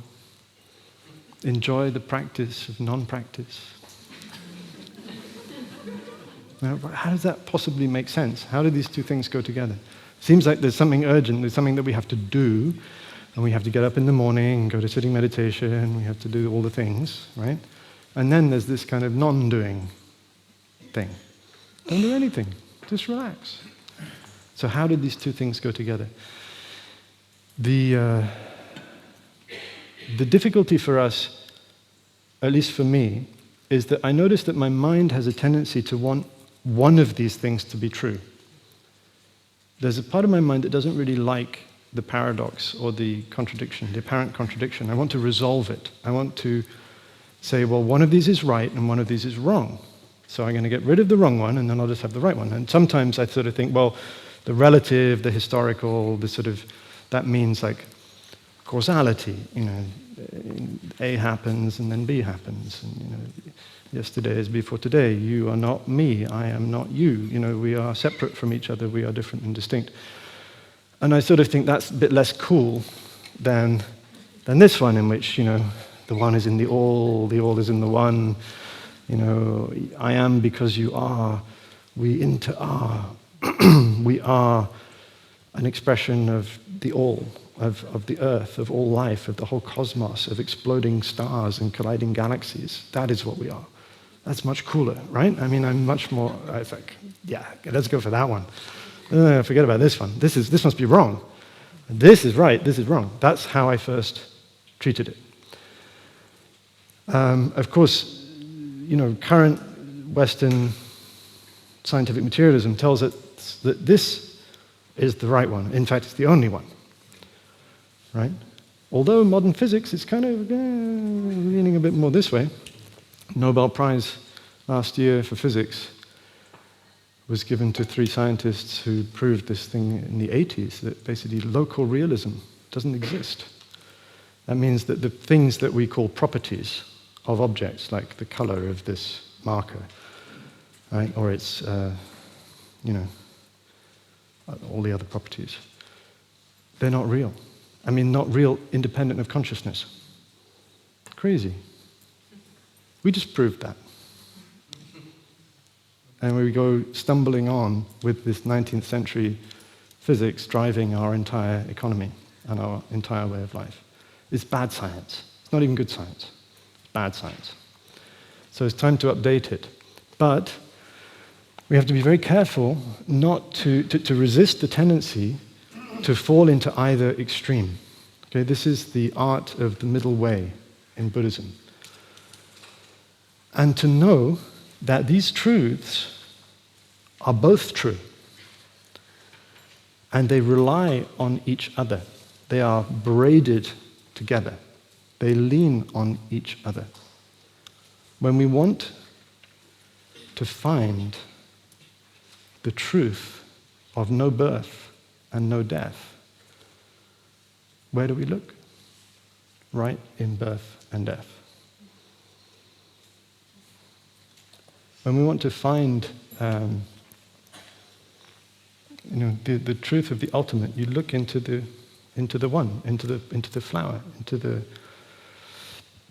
and you find in the flower the sun shining.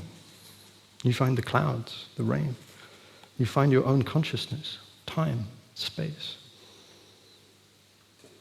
It's all there. But it's still a flower. It's not an ice cream. Right? Just because it's all one doesn't mean it's all the same. So it's weird. But weird is good. We like weird. So we don't simplify, it's not a smoothie. Right? You don't just throw everything to a cosmic blender and just get like uniform smoothie. No, it's like, it's soup. It's got chunks. And they're good. They all have the flavor of the whole soup, but they're different. We can find this duality in all different areas of thinking. So I like to make these comparisons because then it can sort of situate it a little bit more in modes and frames of reference that we are more accustomed to. So what I've been speaking about is also what we could call the material and the spiritual. In Western philosophy, this would be called the phenomenal, the world of phenomena, identifiable, nameable, measurable, and the world of noumena.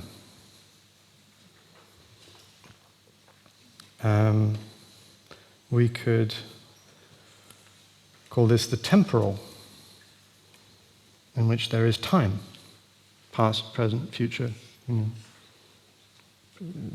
One thing follows another. And maybe here we have the eternal. Maybe a part of us participates in eternity. We have the worldly and the sacred.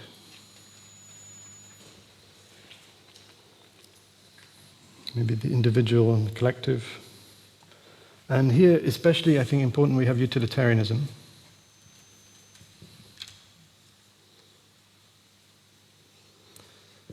And this is, this can destroy our world. And here, I don't know what to call this, but I would call it deep ethics, maybe. The ethics of interbeing, the ethics grounded on the insight of interbeing. For those of you who are interested, interbeing is our meta-ethic. It is the ground of our ethical system. Utilitarianism has its beauty, has its use even, but we have to be so careful because it may lead us to think that we can sacrifice the means for the ends.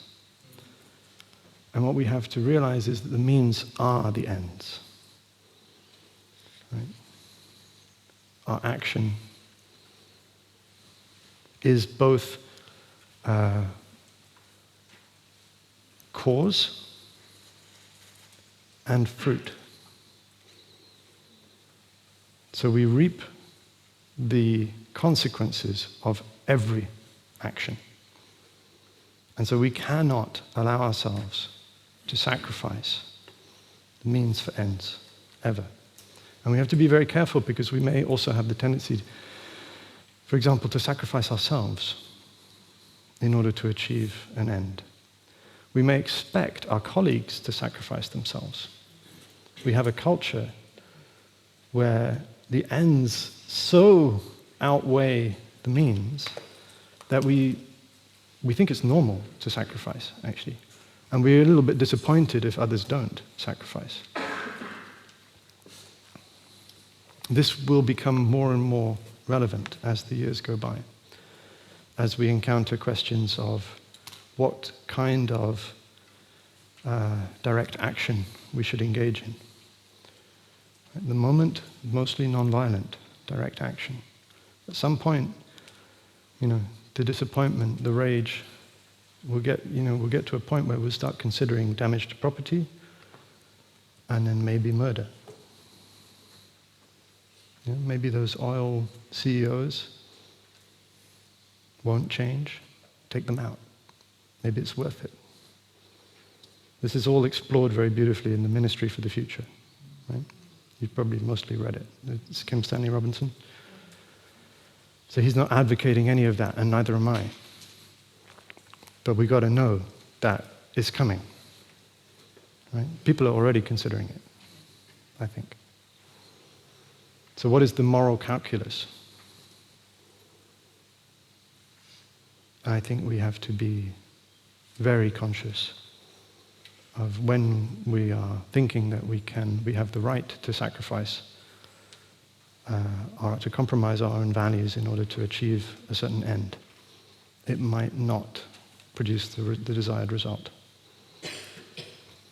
So that can also help us in terms of the whole crisis, because of course we have a tendency to think about whether or not we're going to succeed. Right? We want to not be in a collapse scenario. That would be good. Many people believe that we already are, of course. Some societies have been in collapse for 400 years. Right? Collapse is not new. Apocalypse isn't necessarily new for a lot of communities. Some would date it to the beginning of the corporation 400 years ago. The colonialism and corporations went together.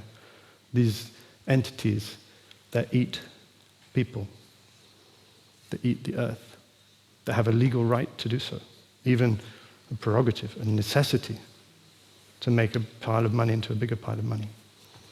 I know many of you are thinking about ways to challenge this. So,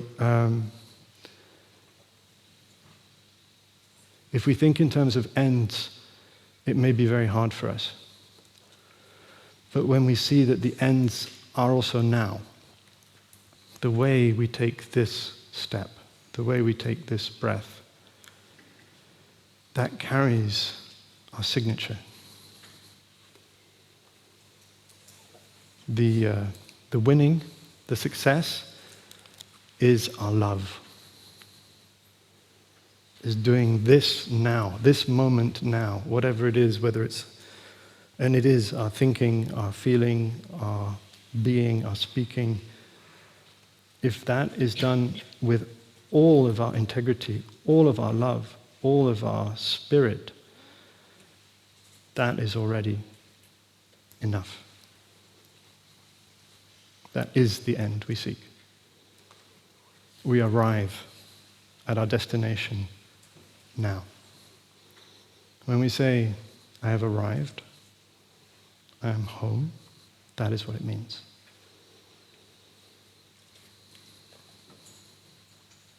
And we can rest, because we know that we've done everything. And we're already free. And in any scenario, that love, that care, radiates, even if humanity is wiped out. We are continued, not extinguished. There is something that cannot be extinguished. That's why everything matters. Everything we do, say, think, continues us. And the earth will find new ways to manifest consciousness. Maybe another species will raise its head and look around. It won't look like us. But maybe something of us will be continued in that. Some of our love, our care, or our violence, and our hatred, our discrimination. So what we're doing is of cosmic importance, I believe. And that can kind of set us free from the outcomes. But it doesn't mean that we don't engage. In fact, exactly the opposite. It means that we engage even more authentically, even more deeply with our entire being. But we're free from the need for it to go one way or another way. Because that we have to be humble about. We don't know. And the point is that whatever way it goes, at least for me, this is how I want to act. Like even if it's the last day of the last humans, and the meteorite is falling on us, whether it's the meteorite of our own making, of civilizational collapse or another one, I still want to act with kindness, with love. I still believe it matters. And we will die, right? The point is, individually, we die anyway. We won't see a lot of this, not in this form. So do we think that the only thing that matters is what happens in our lifespan? No. Right? We care what happens after, whether it's to humans or more than humans. So,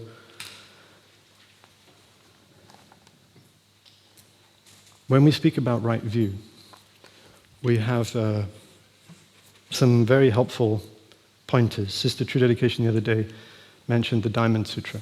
In the Diamond Sutra, we are instructed to release and remove 4 notions. The notion of self, separate self, the notion of human being, the notion of a living being,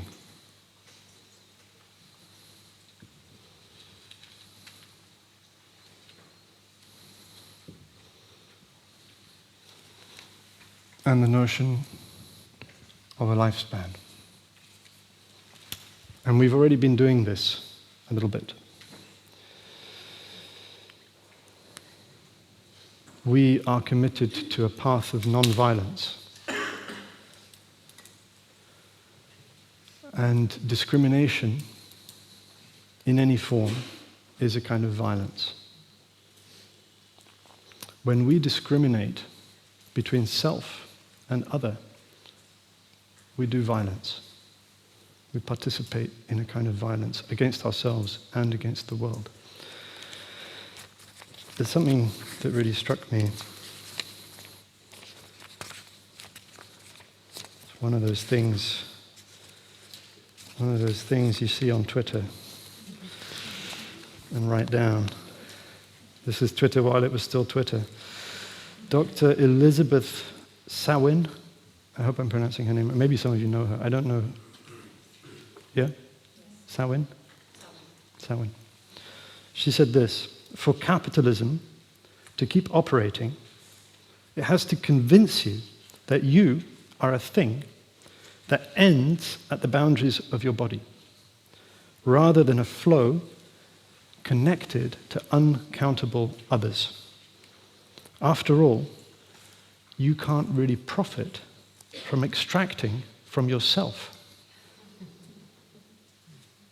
So this is the violence of this notion. And capitalism is very interested in maintaining it. It depends on it.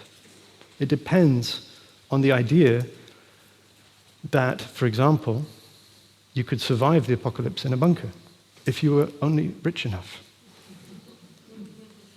Right? That you would be okay. You could have 4 walls and walls beyond those walls and a pile of treasure, just enough, a dragon horde, to keep you and your family safe, and maybe electric collars around your security guards to keep them in line when you can't pay them anymore, when money doesn't mean anything. Some people are actually thinking of this.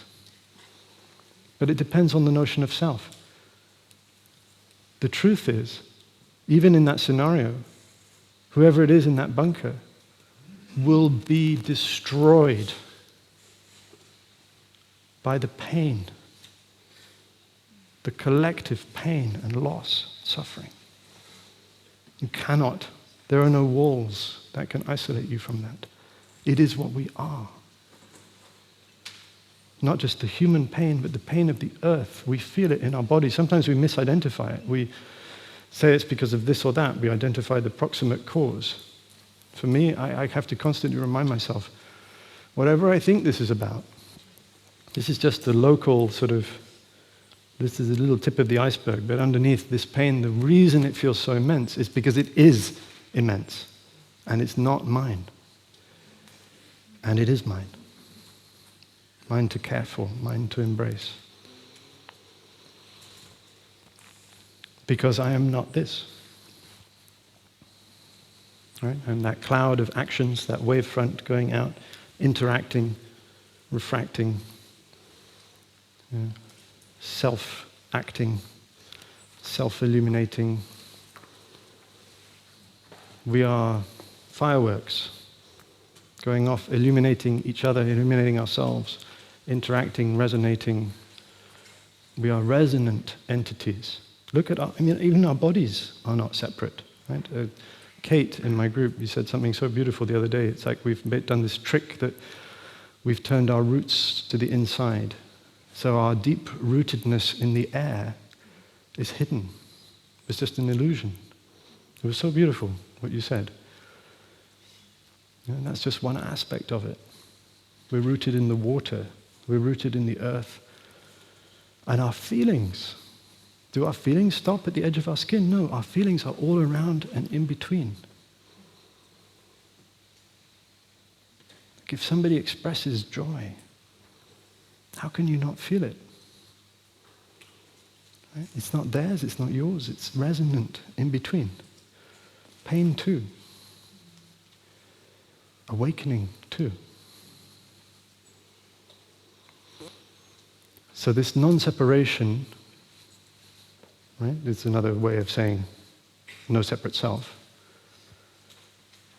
is also a training, something that we can train in every day when we eat our lunch.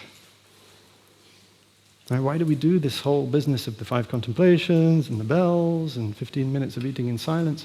It's for this, because we know that we have the habit of thinking in terms of separate self, and we know that we are committed to gradually freeing ourselves from the grip of that dead, cold worldview, the dead, cold cosmos of meaningless physical interactions winding down from the Big Bang to the heat death of the cosmos in the ineluctable, bitter law of entropy, right?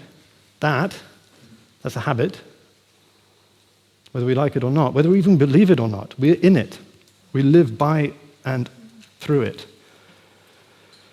And we take our biggest political and economic decisions based on that. So it has colonized us, whether we like it or not. And if we are committed to a new way of seeing, we need to train. And that training has to be every single day. Eating is a beautiful way to remember the deep interconnected web that we are a part of. The beauty of that, the wonder of that. It's also a balm for loneliness, for the feeling of separation, the feeling of meaninglessness, for all of the ills of our modern world. You just take a piece of carrot and remember, even if it's not an organic carrot, it's still a wonder of the cosmos. It still contains the light of stars, the moon, the clouds passing overhead, the very air, the living air. It is a gift. It's come to us. And maybe, there's a little film of mankind's chemical meddling. But it's still ancient, it's still wonderful, it's still beautiful, it's still mysterious, it's still life. So every single day, every meal, we have an opportunity to reconnect, to train ourselves in this new way of seeing, this non-separateness. When we breathe, we can do the same. We can remember this in-breath is the out-breath of the trees. My out-breath is the in-breath of the trees and the forests, plankton, the algae. I'm breathing the green, living air. I am cradled in a cocoon of living air, of light, of mystery. Okay. I'm getting carried away. So that's just self. Deal with that. And then we got human beings. Why should we remove the notion of a human being? Because the notion of a human being is also discrimination.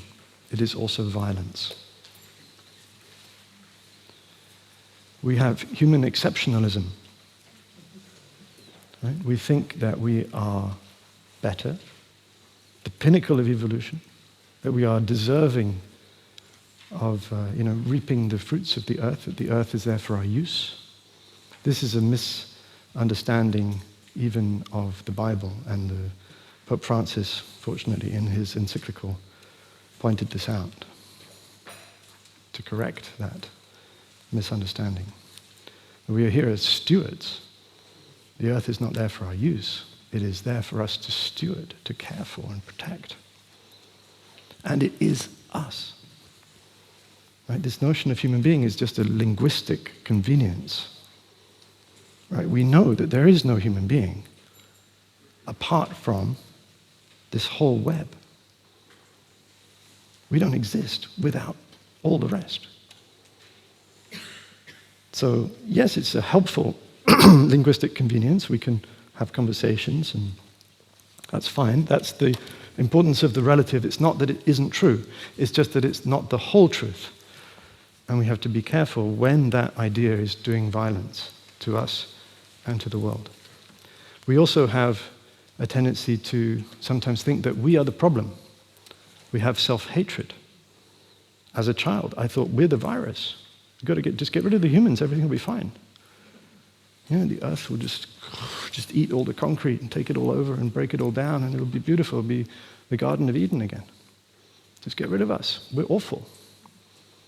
But we're not. We're beautiful. We're wonderful. We cannot do that violence to ourselves. We have to acknowledge the wonder that we are. Because we are also the earth. If the earth is beautiful, we are beautiful. If the earth is creative, bounteous, has given rise to consciousness, to life, to creativity, and the earth is the greatest architect, mathematician, musician, painter, and all of our creativity is the fruit of that. We emerge from that. We come from the earth. We go back to the earth. We are beautiful. We are sacred. And that can allow us to rediscover the possibility of love, even for our deepest wounds, the parts of ourselves that we reject, that we feel are unacceptable. And the others, the ones that we blame, the ones that we think are the cause of the current catastrophes, the ones that sometimes we dare to hate, we have to acknowledge their beauty as well, even if they don't.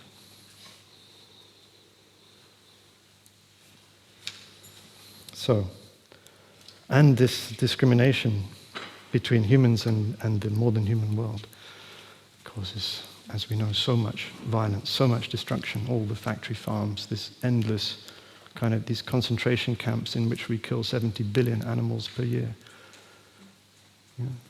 It's because we think they're less. But we have no right to say such a thing. We don't know that. That is hubris of the most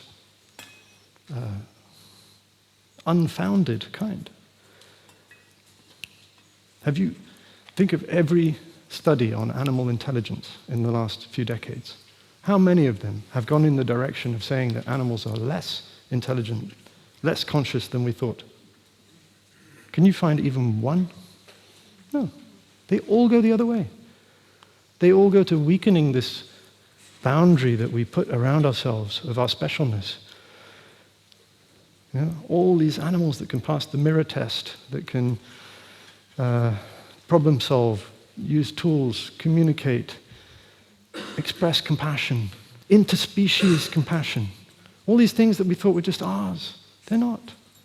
They were never ours. This whole notion of anthropocentrism is just hubris. It's nonsense.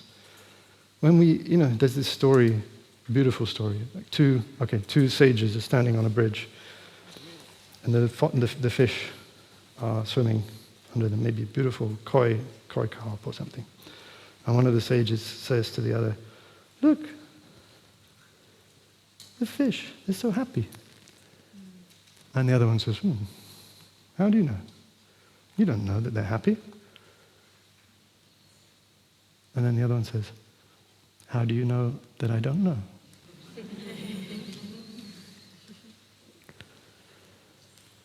For us to say that emotion is a human thing, right? That's the criticism of anthropocentrism is that you can't say that animals experience suffering or emotions because those are human things. No, that's the assumption. When did we ever get the right to say that that was human in the first place? Because we are not human. We are this. So whatever it is that we think is so special is also this. Our care, our love, our compassion, our joy, our feelings. So it should not be surprising in any way that other species have the same things. Nothing surprising about that. In fact, the opposite would be surprising. Okay, getting carried away again. Living beings. Another kind of discrimination. We discriminate between what we think that we can harm, hurt, and what we think is indifferent. Rock, minerals, water, air, oxygen, carbon dioxide.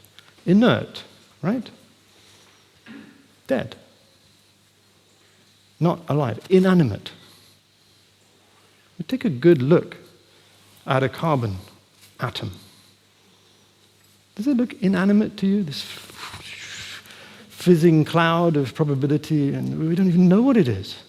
This mysterious manifestation of our consciousness, collaboration of our consciousness and the whatever is more than our consciousness. Does it look inanimate? Does it look dead? No. It's fizzing with life and wonder. We don't get to say what is alive and what is not alive. We don't even have a good definition for life. We're clueless, completely clueless. Just all pride, it's all hubris. We need to let it go. We need to come back to a deep epistemic humility. We do not know. We do not know what is worth caring for and what is not worth caring for. That is why in our culture, in this monastery, we bow to pretty much everything. Right? Because you don't know. Like when I lift a cushion, when we move the cushions in this hall, we try not to do it with our feet. Not that our feet are less sacred than our hands, but it's just it's a culture. But we do it with care. Because maybe this cushion is the condition for your awakening. Maybe this cushion participates in your awakening. Maybe not yours, maybe somebody else. Who knows?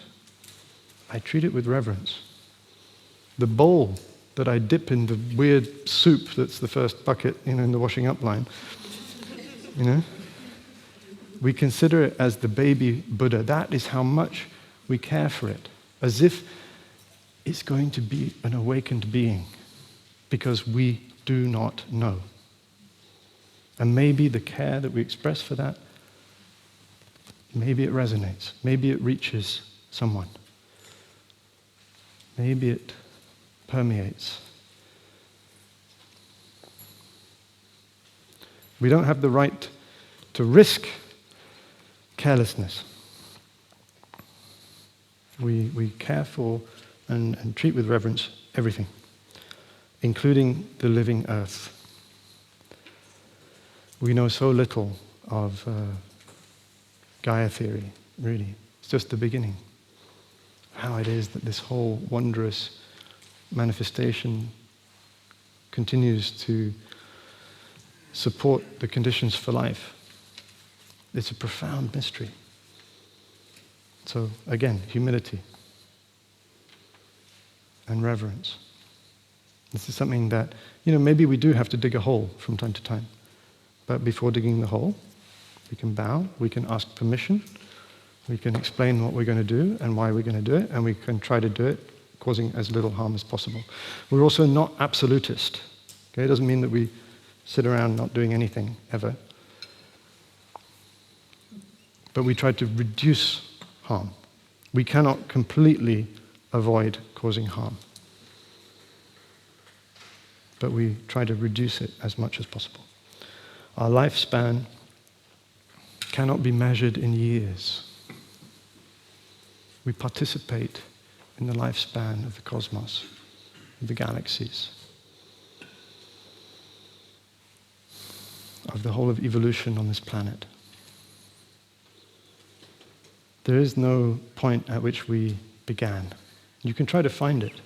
Is it the moment of birth? No. You're a good 9 months before that. Is it the moment of conception? No.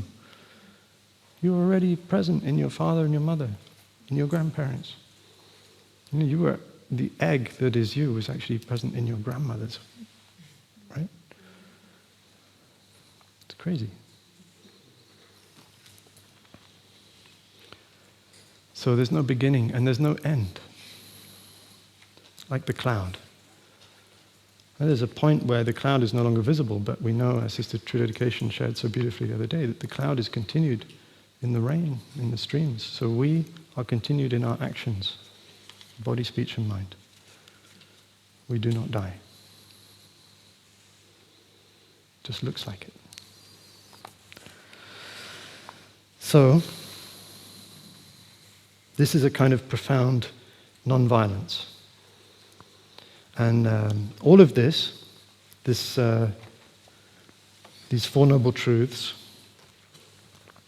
of which the fourth is the Noble Eightfold Path, with its culture, way of living mindfully, aware and awake, with the practice of taking care of the seeds in our mind, the right diligence of knowing, guarding our mind, what we consume, with its practice of caring for our volition, our intention, what is it that we want, what is it that we aspire to, what kind of volitions and aspirations do we surround ourselves with our care for our way of thinking, our way of speaking, our way of acting, with this possibility of cultivating concentration and insight into the nature of reality. All of this is codified in what we call the 5 mindfulness trainings, which are our ethical guide. And it would not be fair, I think, to do this retreat without offering you this framework. Now, it is just an offering, an invitation. We're going to pass out, I think, can we pass out copies of it? And the invitation is for you to read it. And actually, I have a kind of cheeky invitation, which is try to find something you disagree with. Try really hard. You can underline it and show me.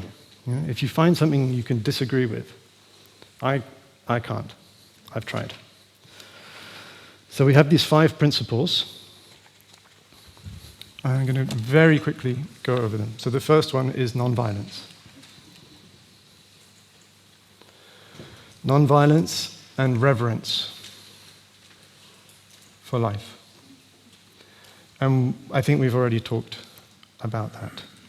It includes, for example, our diet, our plant-based diet. But we're not absolutist, because we know a plant-based diet could also be violent, right? So it's not just what, but it's how. Non-violence also includes the cultivating the mind of non-discrimination, which is what we were talking about, removing discrimination in all its forms, because discrimination is violence, including discrimination against ourselves. When we say non-violence, it sounds like we are talking about the violence of others that we resist and reject, but it's also our own violence. The violence in our way of handling our pain, the violence in our way of rejecting the parts of ourselves that we don't like. That we also resist. And the respect and the reverence that we want to cultivate is not just for life, but also for dignity, for the dignity of other people and other beings. And non-violence sounds passive. It's not, it's active. Sometimes we call it active non-violence. We have also the second principle, which is we can call deep simplicity.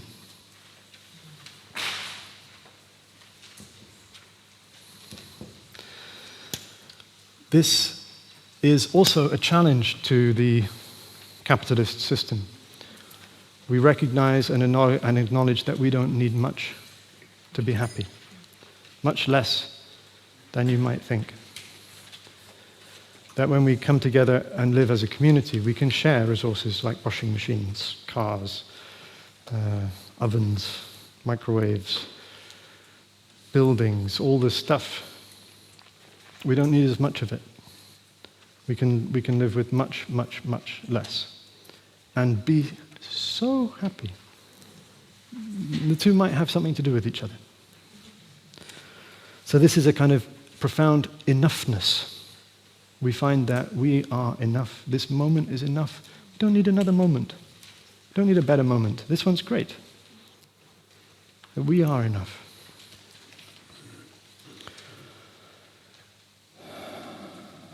And there's also in this the spirit of generosity.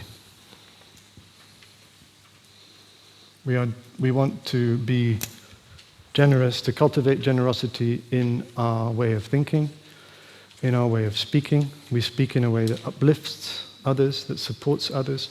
We want to be generous with our time, with our resources. We are there for each other. The third can be called true love. Is there such a thing?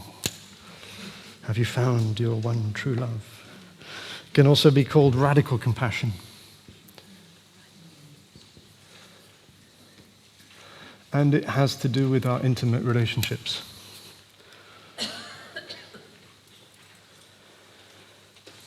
There are sometimes things that we allow in our intimate relationships that we would not condone otherwise.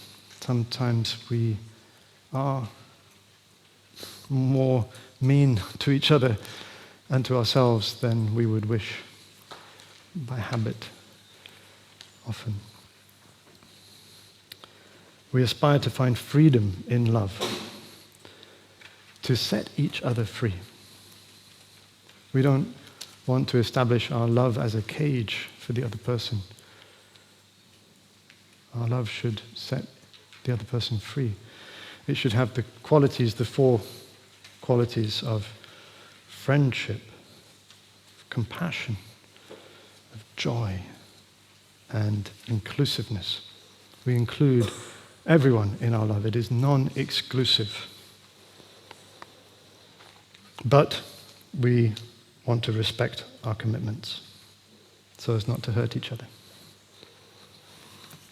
You'll find it all there in the text. The fourth is deep listening and loving speech. We've been experimenting with this whole retreat. We had the presentation on the practice of beginning anew. We've been practicing deep listening in our sharing circles. Your quality of listening affects the quality of the speaking of the other person, even if they don't know. So your deep listening is a kind of action as well. We want to speak in a way that is an antidote to the toxicity in the world, in a way that heals, but that still allows us to speak the truth, even when that may put us in danger. The fifth is nourishment and healing. This is to do with our way of consuming, our way of watering the seeds in our consciousness. And we think about not only what we eat, eat and drink, in terms of edible foods, intoxicants. What does that do to us? What does that do to our quality of being? What does that do to the possibility for us to continue to live in an awakened way? But also what we consume in terms of media, books, films, conversations, internet, so on. Are we consuming fear? Are we consuming violence? Are we consuming toxicity? How much can we handle? Can we go on a media diet? Can we know what is enough to stay in touch with the suffering, which is our aspiration, but not to drown?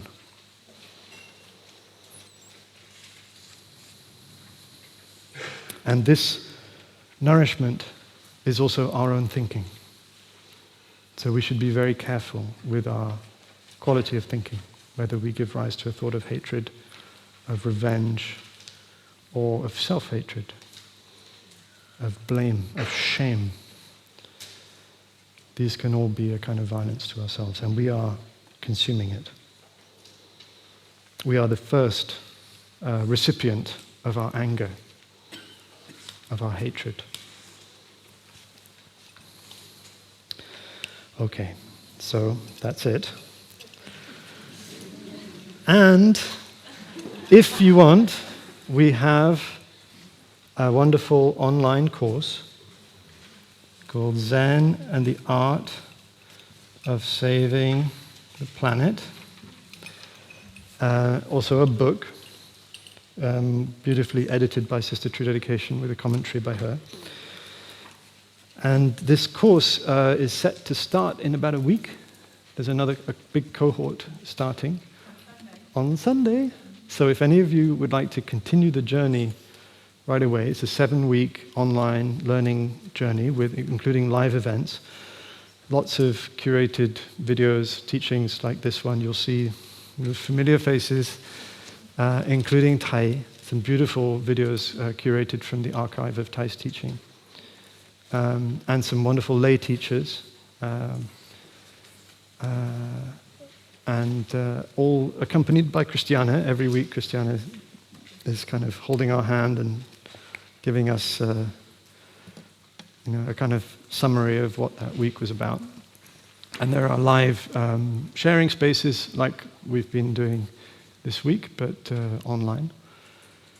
And if you're interested, is it okay? You can talk to Flo. This is a wonderful product of our community. Many, many monastics, lay people, a lot of talent. We've built a whole online platform thanks to the wonderful Martin. I don't know if he's here, maybe not. So somebody asked the question yesterday about bringing this experience online, and so I just wanted to share that is there, and we've really created like an architecture, an online architecture to allow these kinds of interactions to be possible. So if you're interested, please ask Flo. Can you stand up and wave so everybody can see you?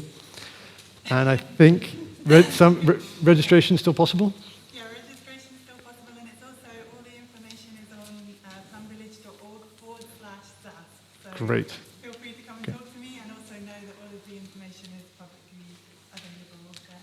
So And one of our priorities for that course is also inclusion and diversity. So we have, I think, 1/3 of the spaces are available as scholarships for people from the Global South. And we've put a lot of effort into outreach, into trying to find those people and let them know that this is there, available, but it's still quite hard. So if any of you can help us to let the people who need to know that this is there and it's there for them and it can be free, then please help us in that process. So I think, do you want to say anything about that? just to add that there's scholarships available for BIPOC, Yeah. that's Indigenous and people of colour, and for young people, as well as people from the Global South. Yeah. So there's lots of scholarships available. Thank you, Flo. Okay, I'm going to stop talking. Thank you all so much. Let's enjoy 3 sounds of the bell. And, one thing. Fine, sorry. I'm just saying. Terrible habit. In our retreats, usually, we include a transmission of the 5 mindfulness trainings. It's a ceremony in which we receive the support of the whole community to witness our aspiration to bring these ways of training into our life. They're not meant to be, there's no expectation of perfection. Nobody can practice these perfectly, including Thai, that he would often say that. They are like a North Star. They are the direction that we point in. We know we never reach the North Star, but we can still go north.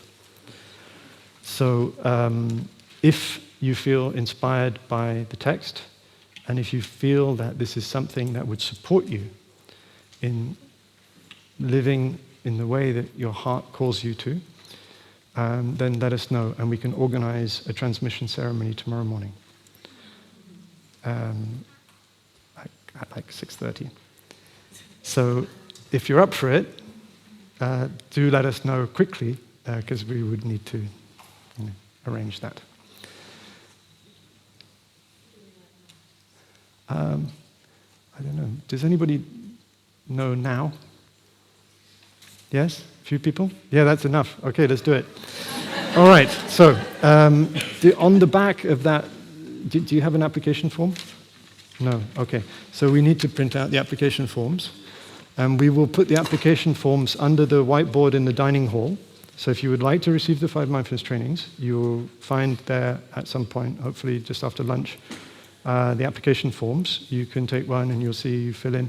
There's an invitation to write your aspiration, why you would like to receive this. This is mostly for you, to sort of concretize, to set down in words what it is that you hope to cultivate or develop.